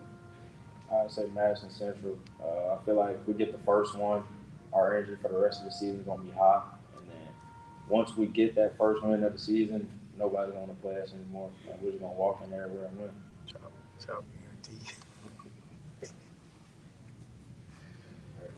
Great. All right, so you guys got a pretty young team. You guys want to overcome some of the challenges as because you're the team to beat. Everybody's looking to beat you guys. I know that first round loss hurt. So as a young team, how are you guys establishing yourselves as leaders to overcome and get past this first round, the second round, and beyond? Yeah, we got a lot of young guys. But it really starts like with the work ethic in the weight room. You know, you see you working hard, and then the young guys look up at you. They see you working hard. They want to work hard. Yeah, we all come together. I mean, I would just say from last year, the leaders we had last year, just watching them do what they do every day, weight room, the field, and the games. I say it starts off with, like Will said, in the weight room, you see your guy working hard, you're going to work hard. And then when we get on the field, going team, like our receiver corps, they call us the baby legion of Zoom. Everybody Lee, Bryson, Jax, Nolan, and then even Will coming out the backfield, everybody got that 4-4 in them. So baby legion of Zoom, you see Jax go over the top. I'm next. Let me go over the top. Coach Bryson, he next. Let Will go up the seam. So just everybody making plays, everybody fall behind. Oh, I guess it's me then. All right, Will, I got a question for you. What personal goals have you set for yourself this season, and how you plan to achieve them? My goals are really just like get people to respect me more. I'm gonna try to go for way more yards than I had last year, and just be a better leader. Like be more vocal for the young guys and stuff like that. What about you, Coach? I'll just say just get my name out there. Because it's my junior year, first time starting varsity. Just want to see what it's like, get my name out there for next year. Just show everybody I got what I deserve, just prove everybody wrong, you know what I'm saying? Just make plays, do what I'm expected to do, really. That's really my personal goal, just do what I'm expected to do. Definitely. How does the Ocean Spring community support impact y'all performance, and why is it so important to y'all? We got a really good support. Like, you go to the games, you go out, you see that crowd, student section field, all that, and really just get you hyped, make you want to play and win for them. Yeah, just them just showing up every year, no matter what it is. Bad, good, no matter what, just showing up. Yeah, just showing up, knowing you got a support system behind you, knowing you got people watching, just them showing up. All right, Chop. Sherrod, as an athlete who plays multiple positions, how do you balance your responsibilities and contribute to the team's success? Just making plays. It starts out with making plays. It starts out with dropping gems to the next guy, letting them know what they're doing wrong, and letting them tell me what I'm doing wrong. Just from again playing quarterback at that standpoint, you seem to feel differently. You got the athlete role I feel like I have a different connection with my head coach than any other position that anybody else plays. So it just starts off with that. Being the fact that you're a receiver, running back, quarterback, but you're a quarterback at mind, how does that play for you when you're all over the field? It slows the game down. You see tendencies, you see coverages, you see formations, you see everything. So you want the ball every time. Yeah. Because you see tweaks in the defense. And then even when I'm at DB, you looking at the quarterback eyes, I know what you're doing because I play your position. You know what I'm saying? So it's just in that standpoint, helps me out a lot. What about you, guys? You playing linebacker this year, stepping up into them big boys. So who position are you coming in to replace this year? I mean, they really had me playing inside and out, so I really just watched the guys from last year, listen to what they were telling me, and just play. Are you excited? It's your first year starting varsity? Yes, sir. Did you play starting JV linebacker last year? Yes, sir. How you think you feel about your performance last season as a junior varsity linebacker? We didn't really have much games, but I was really confident in myself. Yeah. So you coming in this season as a varsity starter, really locked in. I like that. What's up? You with? This will be my third year starting, so I'm really just making sure the guys under me, have to be right, and then just being a leader.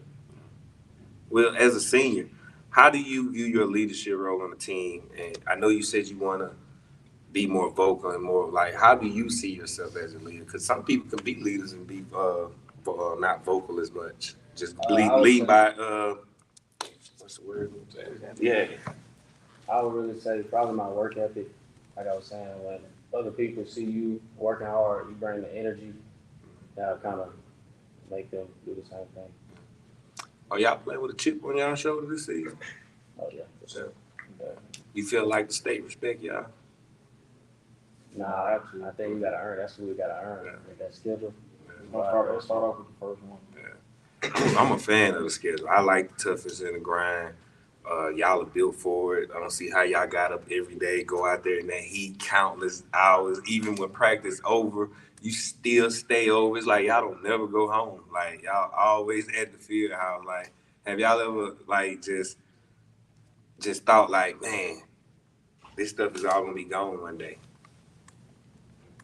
Yeah, I think about it like high school when high school is over, but it's really just all getting you prepared for the next level. Yeah. It's like a lifestyle thing. All right. Yeah. Anything y'all want to let everybody know why you got them on live right now? Be there August 30th. Best game on the coast, August 30th. Yeah, Chop already hit me. I need you there. August 30th. It's gonna be a movie. Yeah, man. Another thing before we go, man, you Chop. Man, you've been all over, on social media, all your success that you have achieved. How do you let that keep you grounded? Coach Bramlett. Coach Bramlett. Yeah. On me every day. Yeah. Keep me humble, keep me mellow, keep me to the ground at practice. I mean, he don't care about none of that. And he want to win football games. And that's really what keeps me mellow, And yeah, it's Coach Bramlett, man. Coach Bramlett. Yeah. Will, I know your dad, OG Will Smith, man. He's shout out to Born the Ball, man.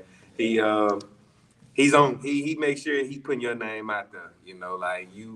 Like you said, your 10th grade year, you only played in 6 games before you went down with your broken leg, and you still was probably top 5 in the state in rushing that year still after the injury. That's why I gave him the Fresh Prince of Bel-Air. Fresh Prince of and then you finally get your 11th grade season last year. Like, how are you pumped up about this senior year, man? This is it. I'm really excited because, my sophomore year I got hurt, and then coming off of junior year, I did good, but I really didn't do how I was supposed to do. Still playing kind of timid at times. So this year I can really show what I really made of. You and Sherrod came off 2 horrific injuries, though, man, and y'all bounced back from them things fast. Like y'all had to put yourself in a mental place to where y'all can be like, I got to get back out there. I can't miss no time. Like, I was shocked to see this young man as fast as on the field, back as he did. Hip injury. Opening kickoff, taking it, even though he got to walk down. That's how we knew he wasn't all the way here. He still bust that thing out for 90+ yards, man. Oh, first touch after the injury, man. Come on, man. Will ran over 1,400 yards, and that was not. Yeah. That wasn't. He still had that's what I'm saying. He said that wasn't to his standard, so that's what I'm trying to 2,000 yards. And plus you shared a lot of carries last year too, man. So, Jacoby coming in this time, getting that real taste, man. You got 2 guys you can lean on, man, heavily that can get you in there. And Jacoby a hooper too. Yeah, that's my name. He's out, bro. That man trained all day, every day with his vest on. He out there dribbling the ball, walking just up and down the street, just dribbling, man. He be looking like that. He looks so serious. Got him laugh. Got him laugh. That joke be game face, man. Ain't no time to play around. I love it. Mr. Don't Miss. Yeah. All right, fellas, man. I can't wait, man. August 30th, it will be a movie, man. And the Greyhounds are the #1 program in the state of Mississippi, man. And its statistics have showed it. So, y'all have to keep that rolling. Back too. Yeah, everybody coming for y'all. I think I want y'all to get a gold ball just as bad as I want one, man. Y'all, because I know once Ocean Springs get that gold ball, it's gonna break. It's gonna break. They ain't gonna stop. I need y'all to keep getting them till my son get there. Coach Bradley still old on the sideline. Appreciate y'all, boys, man. Thank y'all for coming, man. Appreciate y'all, boys. Good luck this season, man. Coach Bradley, you said we can have it.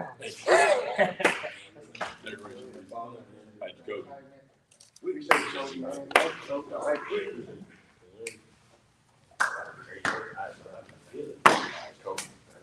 Hey, I got a quick question. So each of you guys are soft-spoken individuals. How much does your play on the field speak for you? A lot. As me, because I don't really like soccer. That's why I said I was trying to work on my vocal skills to really like play. What's up, bro? Y'all were selected to be here today. I know you guys. You first and then them. Coach Bradley, you're a great coach. You guys have a great team around you guys. You got all the fundamentals down. So be there August 30th. Watch the Legion of Zoom. Legion of Zoom.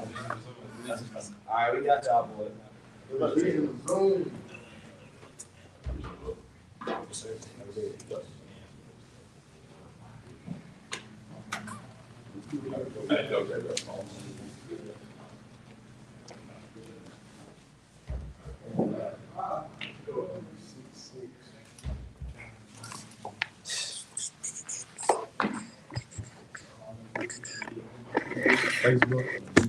They both.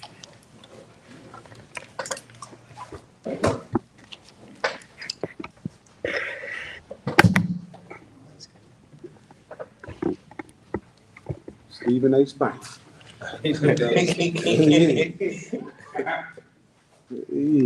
here grilling the too, boy. He don't play. Thing is off like that. There we go. Right. That's it, baby. All right, man. We have the head coach here from Pearl River Central. Please give everybody your name so everybody know who you are. John Feaster. Coach Feaster, man. How long have you been coaching, man? 19 years. 19 years. 19 years. 19 years, man. Does it feel like it, coach? No, man, we just getting started. Just getting started. We're still on the first lap of the marathon. Absolutely, man. Coach, man, kind of give us that feeling you got when, I don't want to say it was your dream job because, I don't want to, speak for you. But, going back home, this is a home for you. I know you started your career there as a coach. And please correct me if I'm wrong. Did you play there as well? No, I started. I'm from Picayune. Okay, I know you're from Picayune, but someone told me, man, I think Coach played at PRC. He played at Pearl Community College. He played at Pearl Community College. Okay. All right. No, he's Picayune. Right? Yeah, we just want to make sure we misspoken, man. So man, you are at home though, man. You are at home. So how does that feel to return there? Man, for me, it's a blessing. It's great, great to be home and pour back into the community that pours so much into you. Carrier, extension of Picayune, extension of Carrier, man, we all Pearl County. But it's a blessing. Grew up with a lot of people that went to Pearl Central High School. So again, it's just a blessing to be home. Anytime you're blessed to be employed, it's your dream job. But I'm a firm believer. Like I try to explain to people, now I'm not a preacher, not a prophet, anything like that. But it's God's plan, and it's always His timing. So that's what makes it special. It's God's plan. Absolutely. Coach Stone, Moss Point, PRC. Given the moments that you stepped into all three of those jobs, out of the public schools, that's probably three of the five toughest jobs as far as football programs go. What is it about chasing the challenge there? I feel like the slogan is we don't run from adversity, we run to it. I can't say that I chased them, but I guess I do like hard. It was never. I used the analogy. I was talking to one of my guys the other day. I wasn't blessed with that big truck or that Benz, the keys to the Benz. Grandmama and them left me something I got to go fix up, or left me something I had to work for. Stone was a blessing, although it was a tough job. And then went to Mouse Point. I felt like I was chasing my calling. The kids at Mouse Point was ready, but I don't know if everybody was ready for that. I had great leadership there, Dr. Swego Harper, but I don't know if everybody was ready for trying to change something from the inside out. And so God, created the opportunity for me to return home, return to a place that was a blessing to me early in my professional, career, and like I say, man, I don't want to say I'm chasing because I don't apply for jobs, man. I feel like coaching is a calling, and if you're walking in His will and doing what He wants you to do, you're gonna get a call all the time, even when people think you're losing. So it's a blessing, man, and it's a tough job. it's a tough job, but kids work hard, and so I don't know if I view it as tough as everybody else, but I know what people think their expectations. They don't have high expectations for us. So Well, you've yet to step into anything that's ready-made. no, sir, you're right. What have you learned from those challenges before? How are you going to apply that here? Be patient. Was if going to Stone County first prepared me for Morris Point. Had to dig deep, but God blessed me with early success there, and it got tough in the middle. But we remained stable. We was always a contender, and the people. I don't think anybody overlooked us down here on the coast. But it prepared, like I said, prepared me for the Moss Point situation. So I knew Moss Point was a tough job. I knew, but I didn't know. I didn't know when I walked. I walked in there day one. You got BL can vouch for me on this one, man. My first day there was 21 kids in the weight room. But I could have turned around, could have ran in, but didn't. I believe in fighting. So this situation here, man, is a little different because I got some familiarity with the community, and the hard work is there. The work ethic is there. The kids work hard. And that's the main thing. You get people to work hard, and now we're just trying to get them to buy in. And I think the buy-in is coming. Had good attendance at summer workout, so. Just going through those difficult times at those other places, man, prepare. He always prepared you. You don't know it, but you're getting prepared. So learn patience though along the way. Well, as far as athletes go, you now have one of the better kept secrets on the coach. So you talk about Corday Russell a little bit. We're gonna keep it a secret. Good kid, man. But I think he's surrounded by I can't call it a super strong senior class because we're low in numbers, but the core of that senior class is standing back there. So he's surrounded by guys. Part of what I want to talk to them about Friday and I just said here today, what he's surrounded by is guys is belief, guys that believe. We got 3 guys back there that hadn't had much success in high school. 1 and 0 and 10, I think. 1 and 9. But they showed up every day. Hadn't had to go looking for those guys. They showed up every day. So what that showed a kid, they still got 2 years left, and so the rest of the kids, man, man, even when it looks gloomy, man, it look like it's a wall in front of you, man, you still got to keep going. So that, although they hadn't had a lot of success, but they have had success because they've kept going, and that's what success is, man. You got to keep going through it all. So them 3 guys, why I bought those guys, man, because they set they don't realize, but they've set a new standard. Because they could have easily. Most kids would have tapped out in this situation.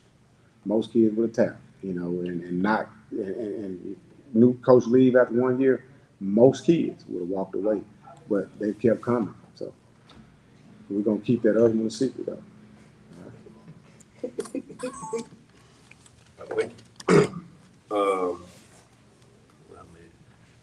Coach, can you share any coaching philosophy and how it shapes the PRC Blue Devils football program? To my philosophy, I'm different. And any kid that I coach can tell you I'm different. Now, I'm not perfect, but I'm different from the standpoint. Now I don't really coach football. We coach life. I remember being a young coach at Picayune. I just always said if you could develop a young man, football can be easy. Football is easy compared to the game of life, and I think kids see that all the time. Sit up here last year, we got ready to play when I was speaking for Mouse Point. We had tornado just that same day, that morning before the kids left. We gave them the adversity speech. You either going in adversity, you're in adversity, you're coming out. And what happened? We had a tornado hit, and everybody again. You heard Fizel say last year they was praying for us, but on come August they gonna be praying on us. And so I coach life, man. If you can go through handle adversity in life, man, it's football. Friday night easy. Friday night real easy compared to life. You know that. So my philosophy comes from how I was raised and the community that raised me. I'm from Picayune off the east side, and according to society standards, I ain't supposed to be here. But we here, and it's been a true blessing, and that's the avenue I coach from, man. I'm coaching life, teach kids how to life fight, and they again, and he can tell you that he even when it's dark, we're gonna still preach life. Again, we already won. Scoreboard doesn't determine our wins and losses. Facts. Who are the standout leaders on your team this year? I think those three guys back there, and all lead in different ways. I can't say that I've known them their whole life, but I have. I'm coach. I started with Noah. I coached me and his uncle worked together. Coach Penn, man, one of the best football minds I've been around, man. He coached linebackers for me when I was defense coordinator there at PRC. So I've seen Noah since he was a little boy. I've known his daddy. I mean, seen him around and worked with his mother before. So his history with everyone. Dawson, someone I just met, don't know a lot about him, but what I do know is that he shows up and goes to work. So and then Garrett, I've been knowing him since he was young, watching him play rec sports and stuff like that. He's older than my sons, but played with my nephew. So, those guys, they're the leaders of the team, I feel like. And you have some other guys, but I feel like those three guys have really stood out as leaders, man. Just from the intensity that they bring in the weight room every day, pushing each other. Everybody's going to have off days. I think each one of those guys had a day where they came in that weight room this summer where they felt like, man, today's tough, but I've seen them lift each other up. They don't think you're watching all the time, but I've seen it. So they all lead in different ways. I think G's quiet, but he leads by example. Uh, Dawson is a kid, blessed with a lot of ability, but he works hard. That's leadership. Noah's an intensity guy. He's going to be the live guy in the weight room. He brings the energy. So they lead in their own way. Most definitely, Coach. The community and support. PRC community is always known for its strong support with its fan base. How do you engage with fans and maintain a strong connection within the community? Man, I talk to anyone, and I listen to anyone. I've gotten to the age of getting old, man. I don't have patience for foolishness. So I used to listen to foolishness. I used to, but not anymore. But I'm a nice person. I talk to anyone, and I'm not a Facebooker, but I'll engage through social media. I always try to post with purpose, and be intentional with my posts. And but that's about it, man. I'm willing to communicate and talk to anyone, man. So yeah, and that's it. The sport is there, man. You got Noah's father back there, G's father, a couple other parents, man, just painted our field house for us, man. I mean, just attacked it, and that translates over to how their kids react and how they behave and do different things, man. Because they see that type of support come from their parents, man. So there's a lot of support in that community. Yeah. How is your coaching staff shaping up? It's be the most coaches I ever had, but it's young. I got my offensive coordinator, Coach Kubicki. Stephen Kubicki's been with me. This will be year 4. But I coached him in high school for 1 year, coached against him the whole while he was in high school. He was a perfect Central grad, young guy, hungry, but disciplined. And I got Cody Spears. He served as defensive coordinator. Coached him in high school. And he's been there. Actually, Cody's been coaching 8 years because he graduated 2016 and immediately drove back and forth from Southern while he was in college to coach every day. But he's young, so graduated 2016, and I got a 22-year-old, a 23-year-old. I got an older guy who just be his second year as a coach. But we got a full staff, and and I'm happy with the staff I got. I feel like they're the people that need to be around me and they're the right people for the kids. Well, definitely. Bodies. That's all pretty much you need at the end of the day. Yes, sir. Lastly, Coach, what do you consider your greatest achievement as a coach, and how do you define success beyond wins and losses? Early when I was young, I got into coaching to help the kids in my community. So I'll say my greatest achievement as a football coach is the lives. That's the greatest reward of when kids. I only thing I would brag on is build a relationship with kids. I know that I love kids, and I built a lot of relationships. I don't think there's no head coach that can come in front of you guys and say that they communicate with more of their former players than I do. And that's it, man. Just being able to build bonds and relationships with kids throughout life, and kids buying into large strength, and understanding. They learn, they gravitate to it on accident because it means something to them, and just the relationships, man. And again, like you said earlier, man, everything we had to work for everything, man. So um, that's it, man. The relationship with kids, man. Bigger than ball, man. It's way bigger than ball, man. Way bigger than ball. Been man. that. When you got players at other schools still like to keep in touch and still talk about you, it's bigger than ball. It's amazing. That's it. That's it, man.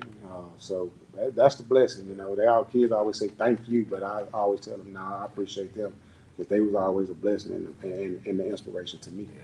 So see, I ain't no X's and O guy. But I had aspirations of being the head coach, possibly in my dream, in my mind. But I don't see me being an X's and O guy. I'm more of a motivator. yeah, Is that what you consider yourself, or you an X and O coach with it though? I do both. I'm getting old, man. I'm telling these young guys now, so I need somebody else to come with that fire, man. I've been a hype man a long time, man. So. But yeah, ball. Like I say, ball is easy, man. Ball is easy. That's the easy part. When you tell kid coach all the time, man, ain't X's and O's, it's Jimmy's and Joe's. And I go inside. Somebody tell me the other night, they say, I heard you going to Purvis Central. I said, man, speech to crazy. That's what they said. So, I ain't crazy. I'm just answering that call, man. Just going where you want. Yeah, that's it, man. We answering the call, and I think I know God is where God wants me to be. I know these kids they ready to turn things around. So I do a little bit of both though, Bingo. I think it's already been written, bro. Yes, sir. Appreciate you, coach. No problem, man. Thank you, coach. All three.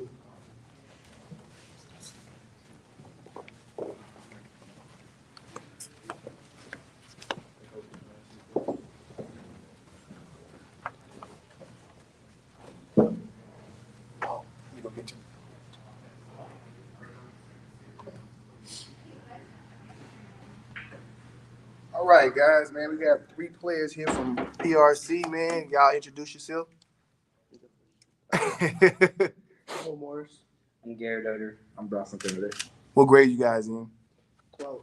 We're all seniors. All seniors, man. So listen, what are you guys looking forward to your senior year? Last year, last ride, man. What y'all looking forward to? Just everybody play tough and actually finish through. Don't give up. Honestly, we're looking forward to turning around our program. Last year we went 0-9. The year before that we went 1-9. So we had a tough few years in high school, and we know we're going to be that class that turns it around. We might not get the most wins in the win category, but we know we're establishing a program of hard work and a good work ethic and get everybody going. Awesome. As Garrett said, we're starting the foundation. We're beginning to build it up to where it can be a program that goes to state, that wins state, that goes there and completes it and keeps going there. Absolutely. From the point that Coach Feaster arrived to now, what feels different about the program than before? I think before he came here, everybody, as high school kids, of course, a little immature. They didn't really take it seriously. But he came here and he said he's here to coach football, but he's also here to develop us as young adults too. And you can definitely see that in the locker room now. Everybody's just improved mentally and football wise too. Yeah, kind of building off that, he's definitely established. If you're not going to work hard, you shouldn't be there. And one common thing that he keeps telling us this year is Lord's strength, and we use that to build off it. And every day when we pray, we established a brotherhood this year that we haven't really had the past few years. The past few years, especially when we take all these losses and people get mad at each other, and we haven't really been a team. And this year, since he's been here, we kind of grown together as a team. It's a different environment. It feels more open, I guess. It feels like you can go out there and you can work as hard as you want because you have other people that are trying to do the exact same thing. You don't have to worry about what everybody else is doing. You have to focus on what you're doing, and everybody else is doing the exact same thing. As seniors, what's the camaraderie like with amongst the team? It doesn't feel like we're seniors. It feels like everybody treats us exactly like we're just a part of the football team. But having a monster team, we have a lot of players, but even in that, we gotta find a way to lead by example. Like you said, I'm one that don't like to talk, but I have to get out my comfort zone a little bit and help lead these guys because they follow us like us three and a few other seniors. That's who they look up to. I remember when we were little freshmen, sophomore, we look up to the seniors too, and we may not feel that way. Like, I don't feel like they look up to us that much, but they really do, and we're trying to give them that example to follow. Up there, that coronavirus. I hope he didn't walk about it. How do you plan to contribute to achieving Blue Devil success this season? Just make sure continue the season as a leader. Like, I mean, me personally, just God giving me this ability to be like how I am. Like, even if I don't want to be, like people are gonna like look at me, look up at me, just because of like how I work and like just my football. That's how I play. How do you mentally and physically prepare for games, and what routine help you perform at your best? Usually just listening to music in the dark. That's always the go-to. Sleep and music. Just put my helmet on, look at the ground, and listen to music. You don't get no pregame nap in or nothing like that? Oh, I sleep. You sleep? I sleep. I sleep. What about you? This year, me and him talked about maybe like before a pregame having a little Bible study, kind of get our mind right. Because sometimes, like during a football game, we can lash out and go against each other. And like I said, that's a problem we have is teamwork, community. Oftentimes, mainly between like offensive and defensive sides, we be busting heads when one side isn't doing good and the other side's doing good and stuff like that. Kind of get our mind on the right path before the game. Oh yeah. What mindset do you adapt to stay focused during high pressure situations? You cannot. I mean, you got to keep your head straight. You cannot let your mind get foggy, or you're not gonna play right. One thing I like to say is tune out the noise. And that it's going to be, especially pressure builds up really fast. Especially if we get in the game and our first game of the season, if we're within 7 points with 3 minutes left on the clock, and the defense has to get a stop, that's going to build pressure on us. But we haven't had that experience that much in the past few years. But we just have to tune out the noise and stay focused on the goal. It's probably about be as violent as everything that you can. Who's the most violent out of y'all three on the field? They pointed at you, so you got dined out fast, man. Don't have to do no crime with them. So what kind of intensity do you bring? Like, are you one of them high energy guys, high motors, busting your head through windows? Very loud. Very loud. Disturbs everybody's sleep. That's him. Prankster and the jokester. I feel like I turned that way when I put the pads on now.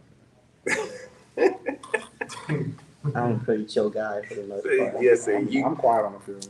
So when y'all put the helmet on, y'all. It's a different. Dr. Jekyll, Mr. Hyde. All right. So memorable moments. All right. What has been your most memorable moment playing for the Blue Devils? I shot through a gap way too fast, and I just kept going, and out of nowhere, a guard came out of nowhere and smacked me snide. I swear I did a backflip. I thought I had the quarterback in my hands, and I swear to you, I think I did a backflip. So you got cracked back, right?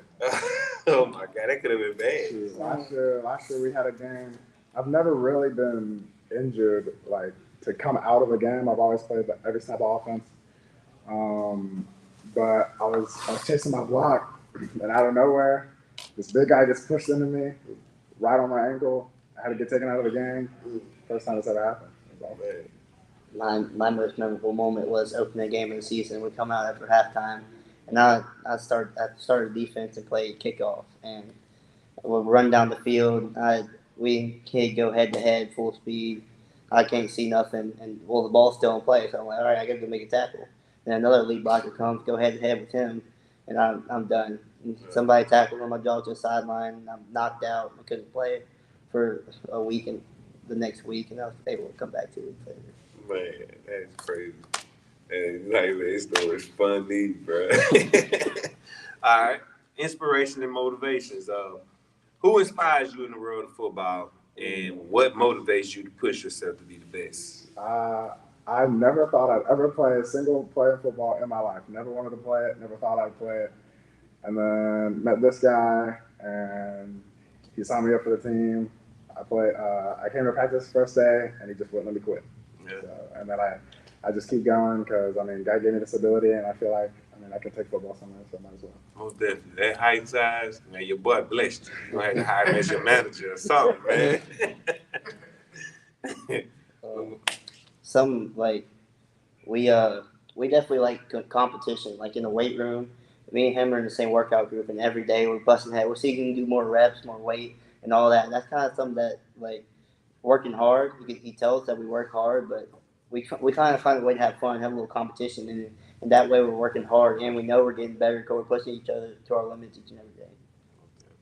Never be worse than the day I was before. Yeah. Can't stand it. Leave the past in the past. If I come over and I start a practice and I'm just not feeling it, I have to turn it around. I cannot stay worse than I was the day before. I like that, man. All right, future aspirations. How does playing for the Blue Devils over these 4 years, well, soon to be 4 years, how does that fit into your future plans? Like, what are you taking, the learning, the tools you have obtained all these years, what are you going to take with you when you go into the senior in your life after this senior season? Definitely like the development, like just coming into high school. I mean, going through the coaches, but you'll remember the highlights from each coach and like what they taught you and just like how they'll grow you up to be an adult. It goes with you. Coach Fisher mentioned us that even though we haven't had the best experience like our football season the past few years, we still came back this year and we worked, we ain't quit. And kind of building off that in life, it ain't going to be all great all the time. We're going to get knocked in the dirt. We're going to have losing seasons of life, but we get back up and we get back to work. That's something that we've learned playing blue level football in our high school career. Yeah,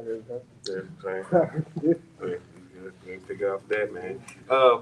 Before we let y'all go, anything y'all want to let anybody know about this upcoming season and what's to look forward to Blue Devil football?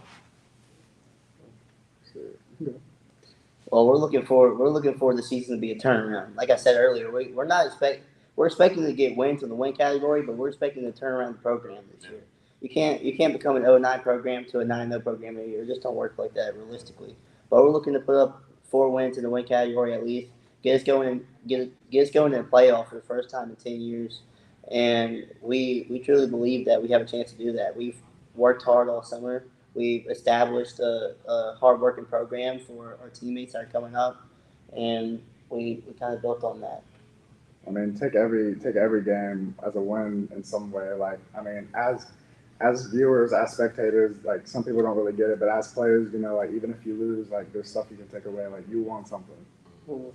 Yeah, because sometimes you beat yourself up. I mean, I remember when we were in 9th grade, first game of the season, lost. Wasn't happy about it. Took every single thing that I did wrong, and I decided that I wasn't going to let that. I worked hard not to make sure that happened again. And I kept doing that every single game, and I just was not having fun. And then when 11th grade rolled around, I started looking at it as stuff that I could work towards, and I started having more and more fun. Anything else? You got anything else to say? That's a question.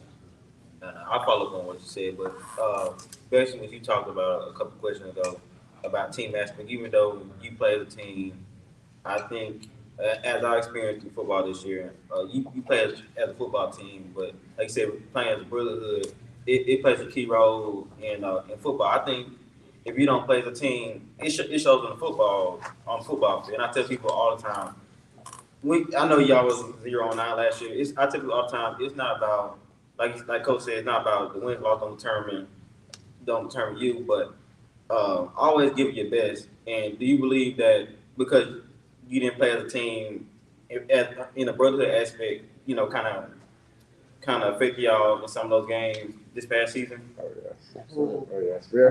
Last year we were definitely add-ins with each other, offense and defense wise, like game to game sometimes.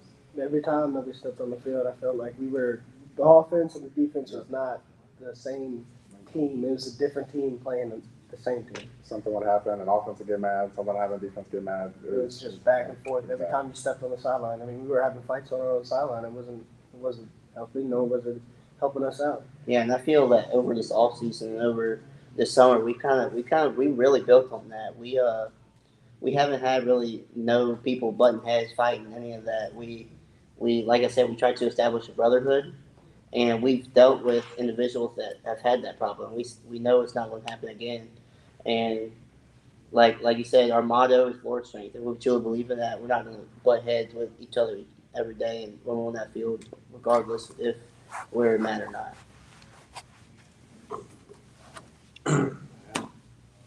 All right, fellas, man. We thank y'all, and we look forward to this season with you guys again. PRC Blue Devils. That carrier, what that is? How did you say that? Carrier. What that mean? That's that city. That's Yo, I ain't know, man. Bro, I'm going with that like that, man. That's a drive, man. I might well go to the Superdome if I'm going over to PRC, man. Yeah, man. Tell them I've been over. I can count on one hand how many times I've been over there and it never been pretty. We always come back with L's. Always. Man, appreciate y'all guys. Man, we looking forward to seeing y'all, man. Thank y'all for coming, man. Appreciate y'all, man. Looking forward to seeing you guys, man.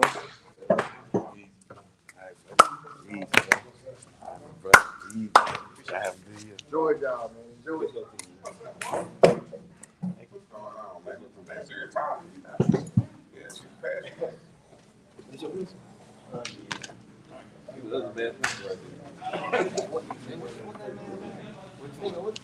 What they see? Quarterback. Let me see. His name is. He got the paper. You gotta ask him.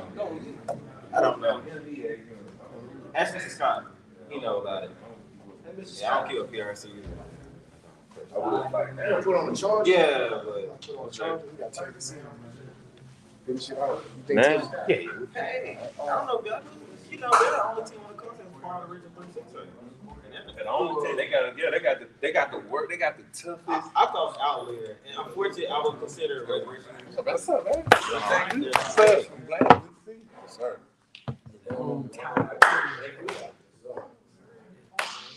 Make sure you got your right.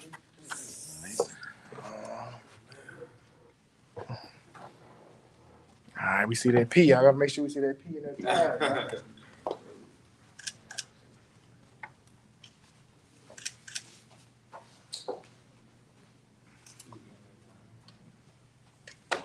All right, Coach. Welcome back for year 3 of the media day. Can you just start off by telling us how your expectation is for going into what was your thoughts on last season, and what's your thoughts coming into this season? Well, obviously, last season didn't end the way we wanted to. You know, we ran into a buzzsaw with a really good West Jones football team. You know, we weren't really full throttle. We had a player that was deemed ineligible by uncertain circumstances. That wasn't his fault. We had a few injuries that battled us, but at the same time, that was a really good football team we got beat by. It kind of humbled me a little bit. You know, we had a really lofty expectations last season with the group we had back, and but you know, nothing to hang our hat on, because you know the career that group that just graduated had was pretty phenomenal. And but just moving on into the off season, I'm really excited about this group we have. It's really been the group since I took over as head coach. They were 7th graders, and you know, just kind of growing up with them, working our way through and just seeing them grow and mature. But, you know, we've got a motto right now going on. They started it right after last season. They don't want to be known as a group after the group. So that's kind of made everything pretty fun this year in the off season, just watching them work, watching them earn everything. And I can't wait to see what happens on the field when we get out there to play on August 30th. Coach, obviously you don't want to lose in the playoffs, but knowing that you got so many guys this year that are stepping into bigger roles, is the timing of that loss almost beneficial to that group to see that could happen? I think. I mean, you know, I feel like we still got some really good football players. We have a lot of guys that are returning, a lot of guys are returning starters. Not as many as you know probably most people have, but we also have a lot of guys who've played significant amount of snaps, and who are now going to have a lot bigger role for us this year. And you know, they're pretty good football players. They take coaching well. They play together well.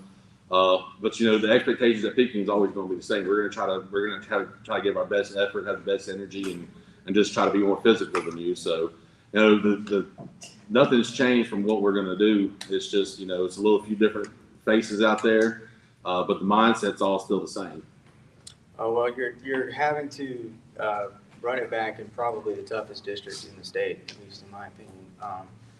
I mean, how challenging is that going to be, especially with a group that's probably, this is like you're saying, a lot of new guys back, but they're football players, they're good players. So talk about just dealing with the schedule.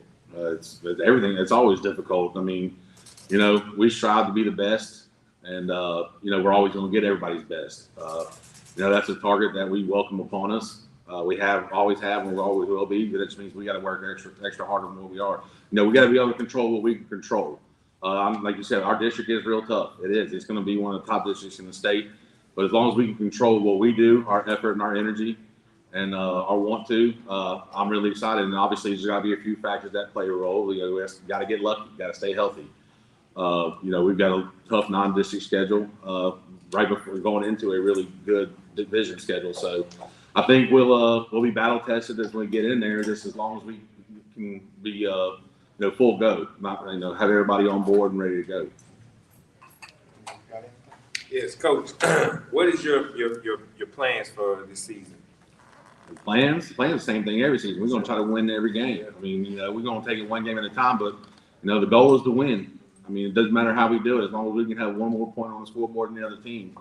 You know, just that's always our goal. You know, we like to say winning's fun every day. You know, nobody wants to lose. So, I mean, we're going to give it our best shot. We're going to get out there and we're going to, you know, just put our best foot forward. And I really like the guys we have we're doing it with. And like I said, it's going to come down to that first game in August 30th against Brandon. You know, we got a really good Brandon team coming to Picayune. So we're going to welcome the challenge. Now we're going to have to be, you know, we're going to have to play really good, sound, fundamentally good football and play with a lot more want to than them. But I mean, that's just always the goal. We want to win. I mean, there's really no secret. There's no secret formula, nothing like that. That's our goal.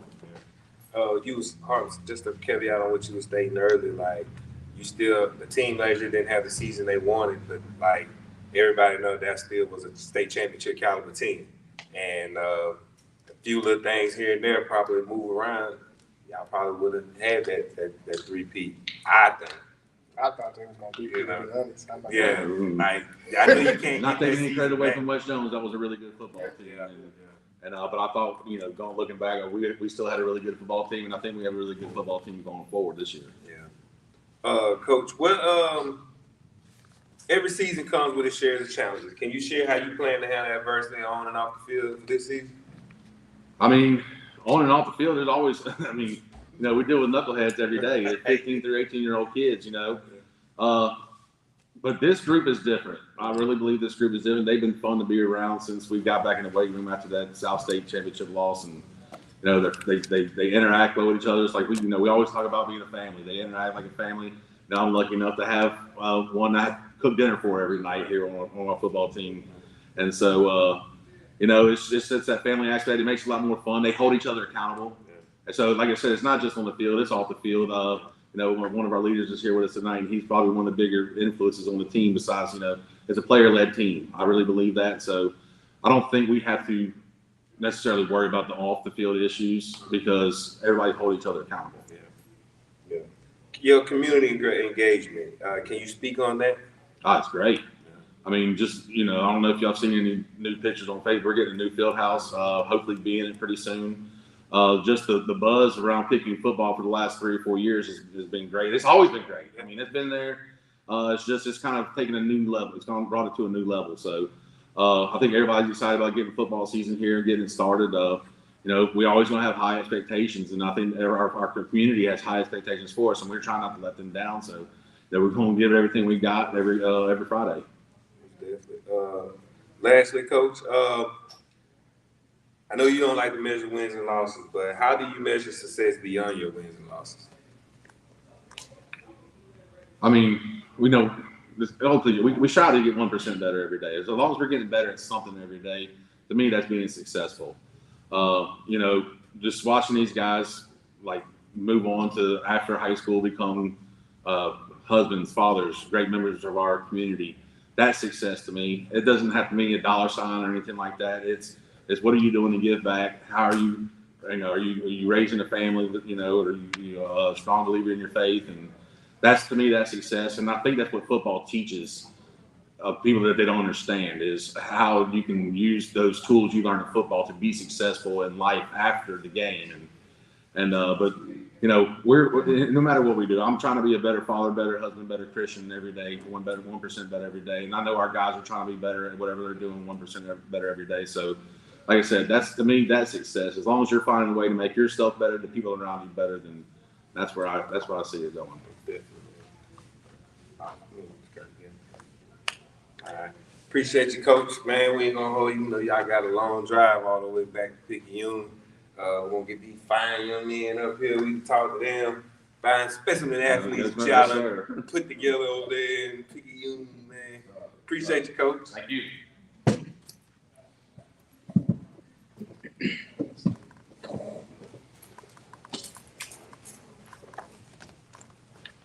All right. Can you start off by introducing yourself to everyone? I'm Darrell Smith. I'm Ian Henry. All right. Can y'all tell us what your position and your classification is? I play running back, and I'm 2025. Receiver, class of 25. All right. So tell us this season. What's your expectations for this season? It's being seniors. Yeah, seniors. Really just winning, having to go out with a bang. I'm trying to go for that record too. But I'm really just being healthy. Focus on being healthy. Having a good season, winning that champ. Go out there and win games. Hopefully win a championship, not make a deep run, and just leave a big legacy for the next guys coming up behind us.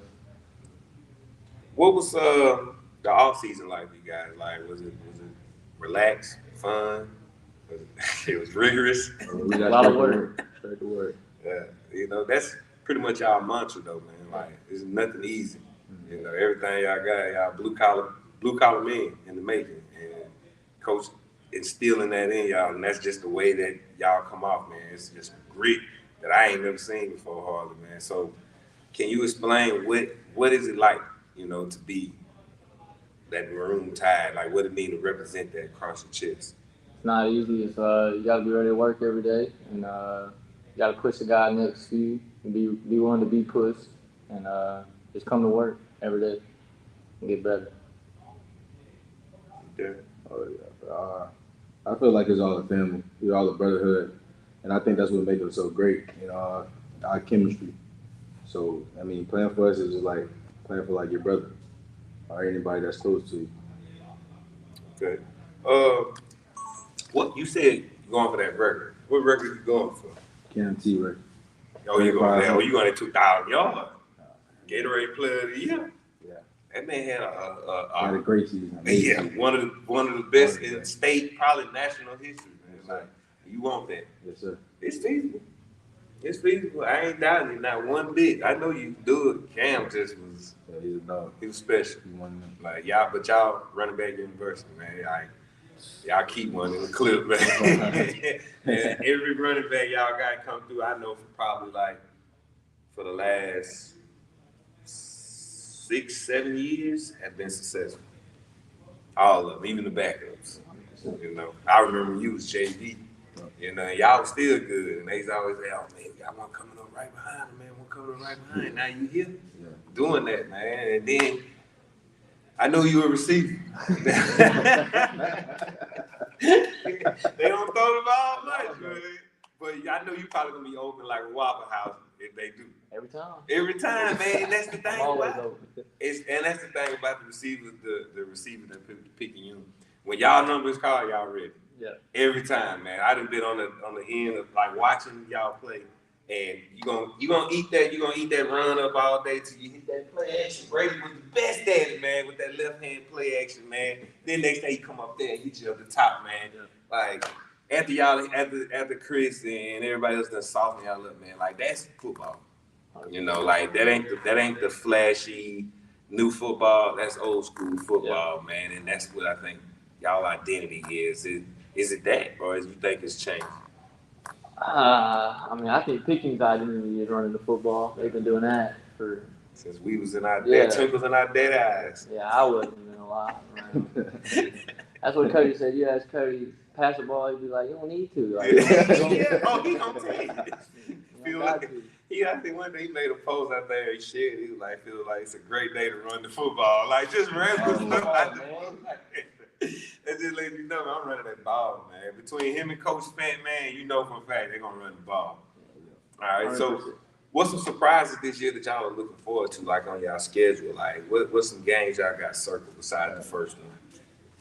Really every single one. You know, after the 24 scenes left, I feel like they doubted us a little bit. So really, we still got a chip on our shoulder from that. You know, we got Ocean Springs, most definitely West Jones when we see him again. Y'all got a brutal schedule. Yeah. Y'all got man. Go for come with it too, and we most definitely want to bring it. I'm waiting on Coach Stockton to put IMG on y'all schedule. I know it's coming, man. Crazy. I ain't gonna lie, man. Crazy. It's coming, man. No, we gonna be gone. Yeah, so y'all be gone, man. It's better playing than better teams. It is. And bigger teams, and you know, when it comes difficult, it'll all be easy. Yeah. Yes, sir. Yeah. Playoff will be a little bit more easier, man. For a pro, you're gonna be surprised by the talent and speed. But y'all accustomed to that, you know, playing beyond Thanksgiving weekend, what everybody don't get to do. Picayune, the owner of 5 state championships, like when y'all see that, like, does that get you in that mode to get you? Absolutely. Y'all got 2 already, don't you? Yeah. So, dang, I got 2 rings, man. Y'all lucky. Y'all benefited real well, boy. And the third one is a huge possibility. Like the one thing I don't doubt Picayune football. What about you? Yeah, I don't doubt Picayune football. Everybody know I'm one of the biggest fans of them, man. You can't beat them, join them. You know? Yeah. So this season, you got a question before we come in. What are y'all individual plans, goals, and yourself? How you want to leave that and how do you want to leave your lasting legacy at Picayune? How you want to be remembered? I mean, I obviously want to be remembered, you know, but I started this summer. I started hanging with the kids a little bit more, like outside of school and practice, and you know, I work with them, working out stuff like that. They love me. I love them. You know, it's we all grow to a big family now. You know, and really just having them look up to me. I'm the next person in line, and I looked up to CD, Dante, KMT, all them great running backs. So now it's my turn. I hope to have them follow my lead. Oh yeah, you be one of the ones, man. So anything y'all want to tell the coach why y'all got him right here before we let y'all go? Come on, we come. We coming. Absolutely. Man, we appreciate y'all for coming. We look forward to seeing Picayune football this year. I know I'm gonna be at probably I got like 3 or 4 games automatically circled right now. You guys so many. Man. It's so many, man. It's like, oh my God. Yeah, I want to see y'all play Brandon. Yeah. Because it was that first one they had to go up there. It was crazy. Yeah. Too. That was crazy. Oh, definitely, man. And they did cheat y'all. I'm gonna say it. I don't care.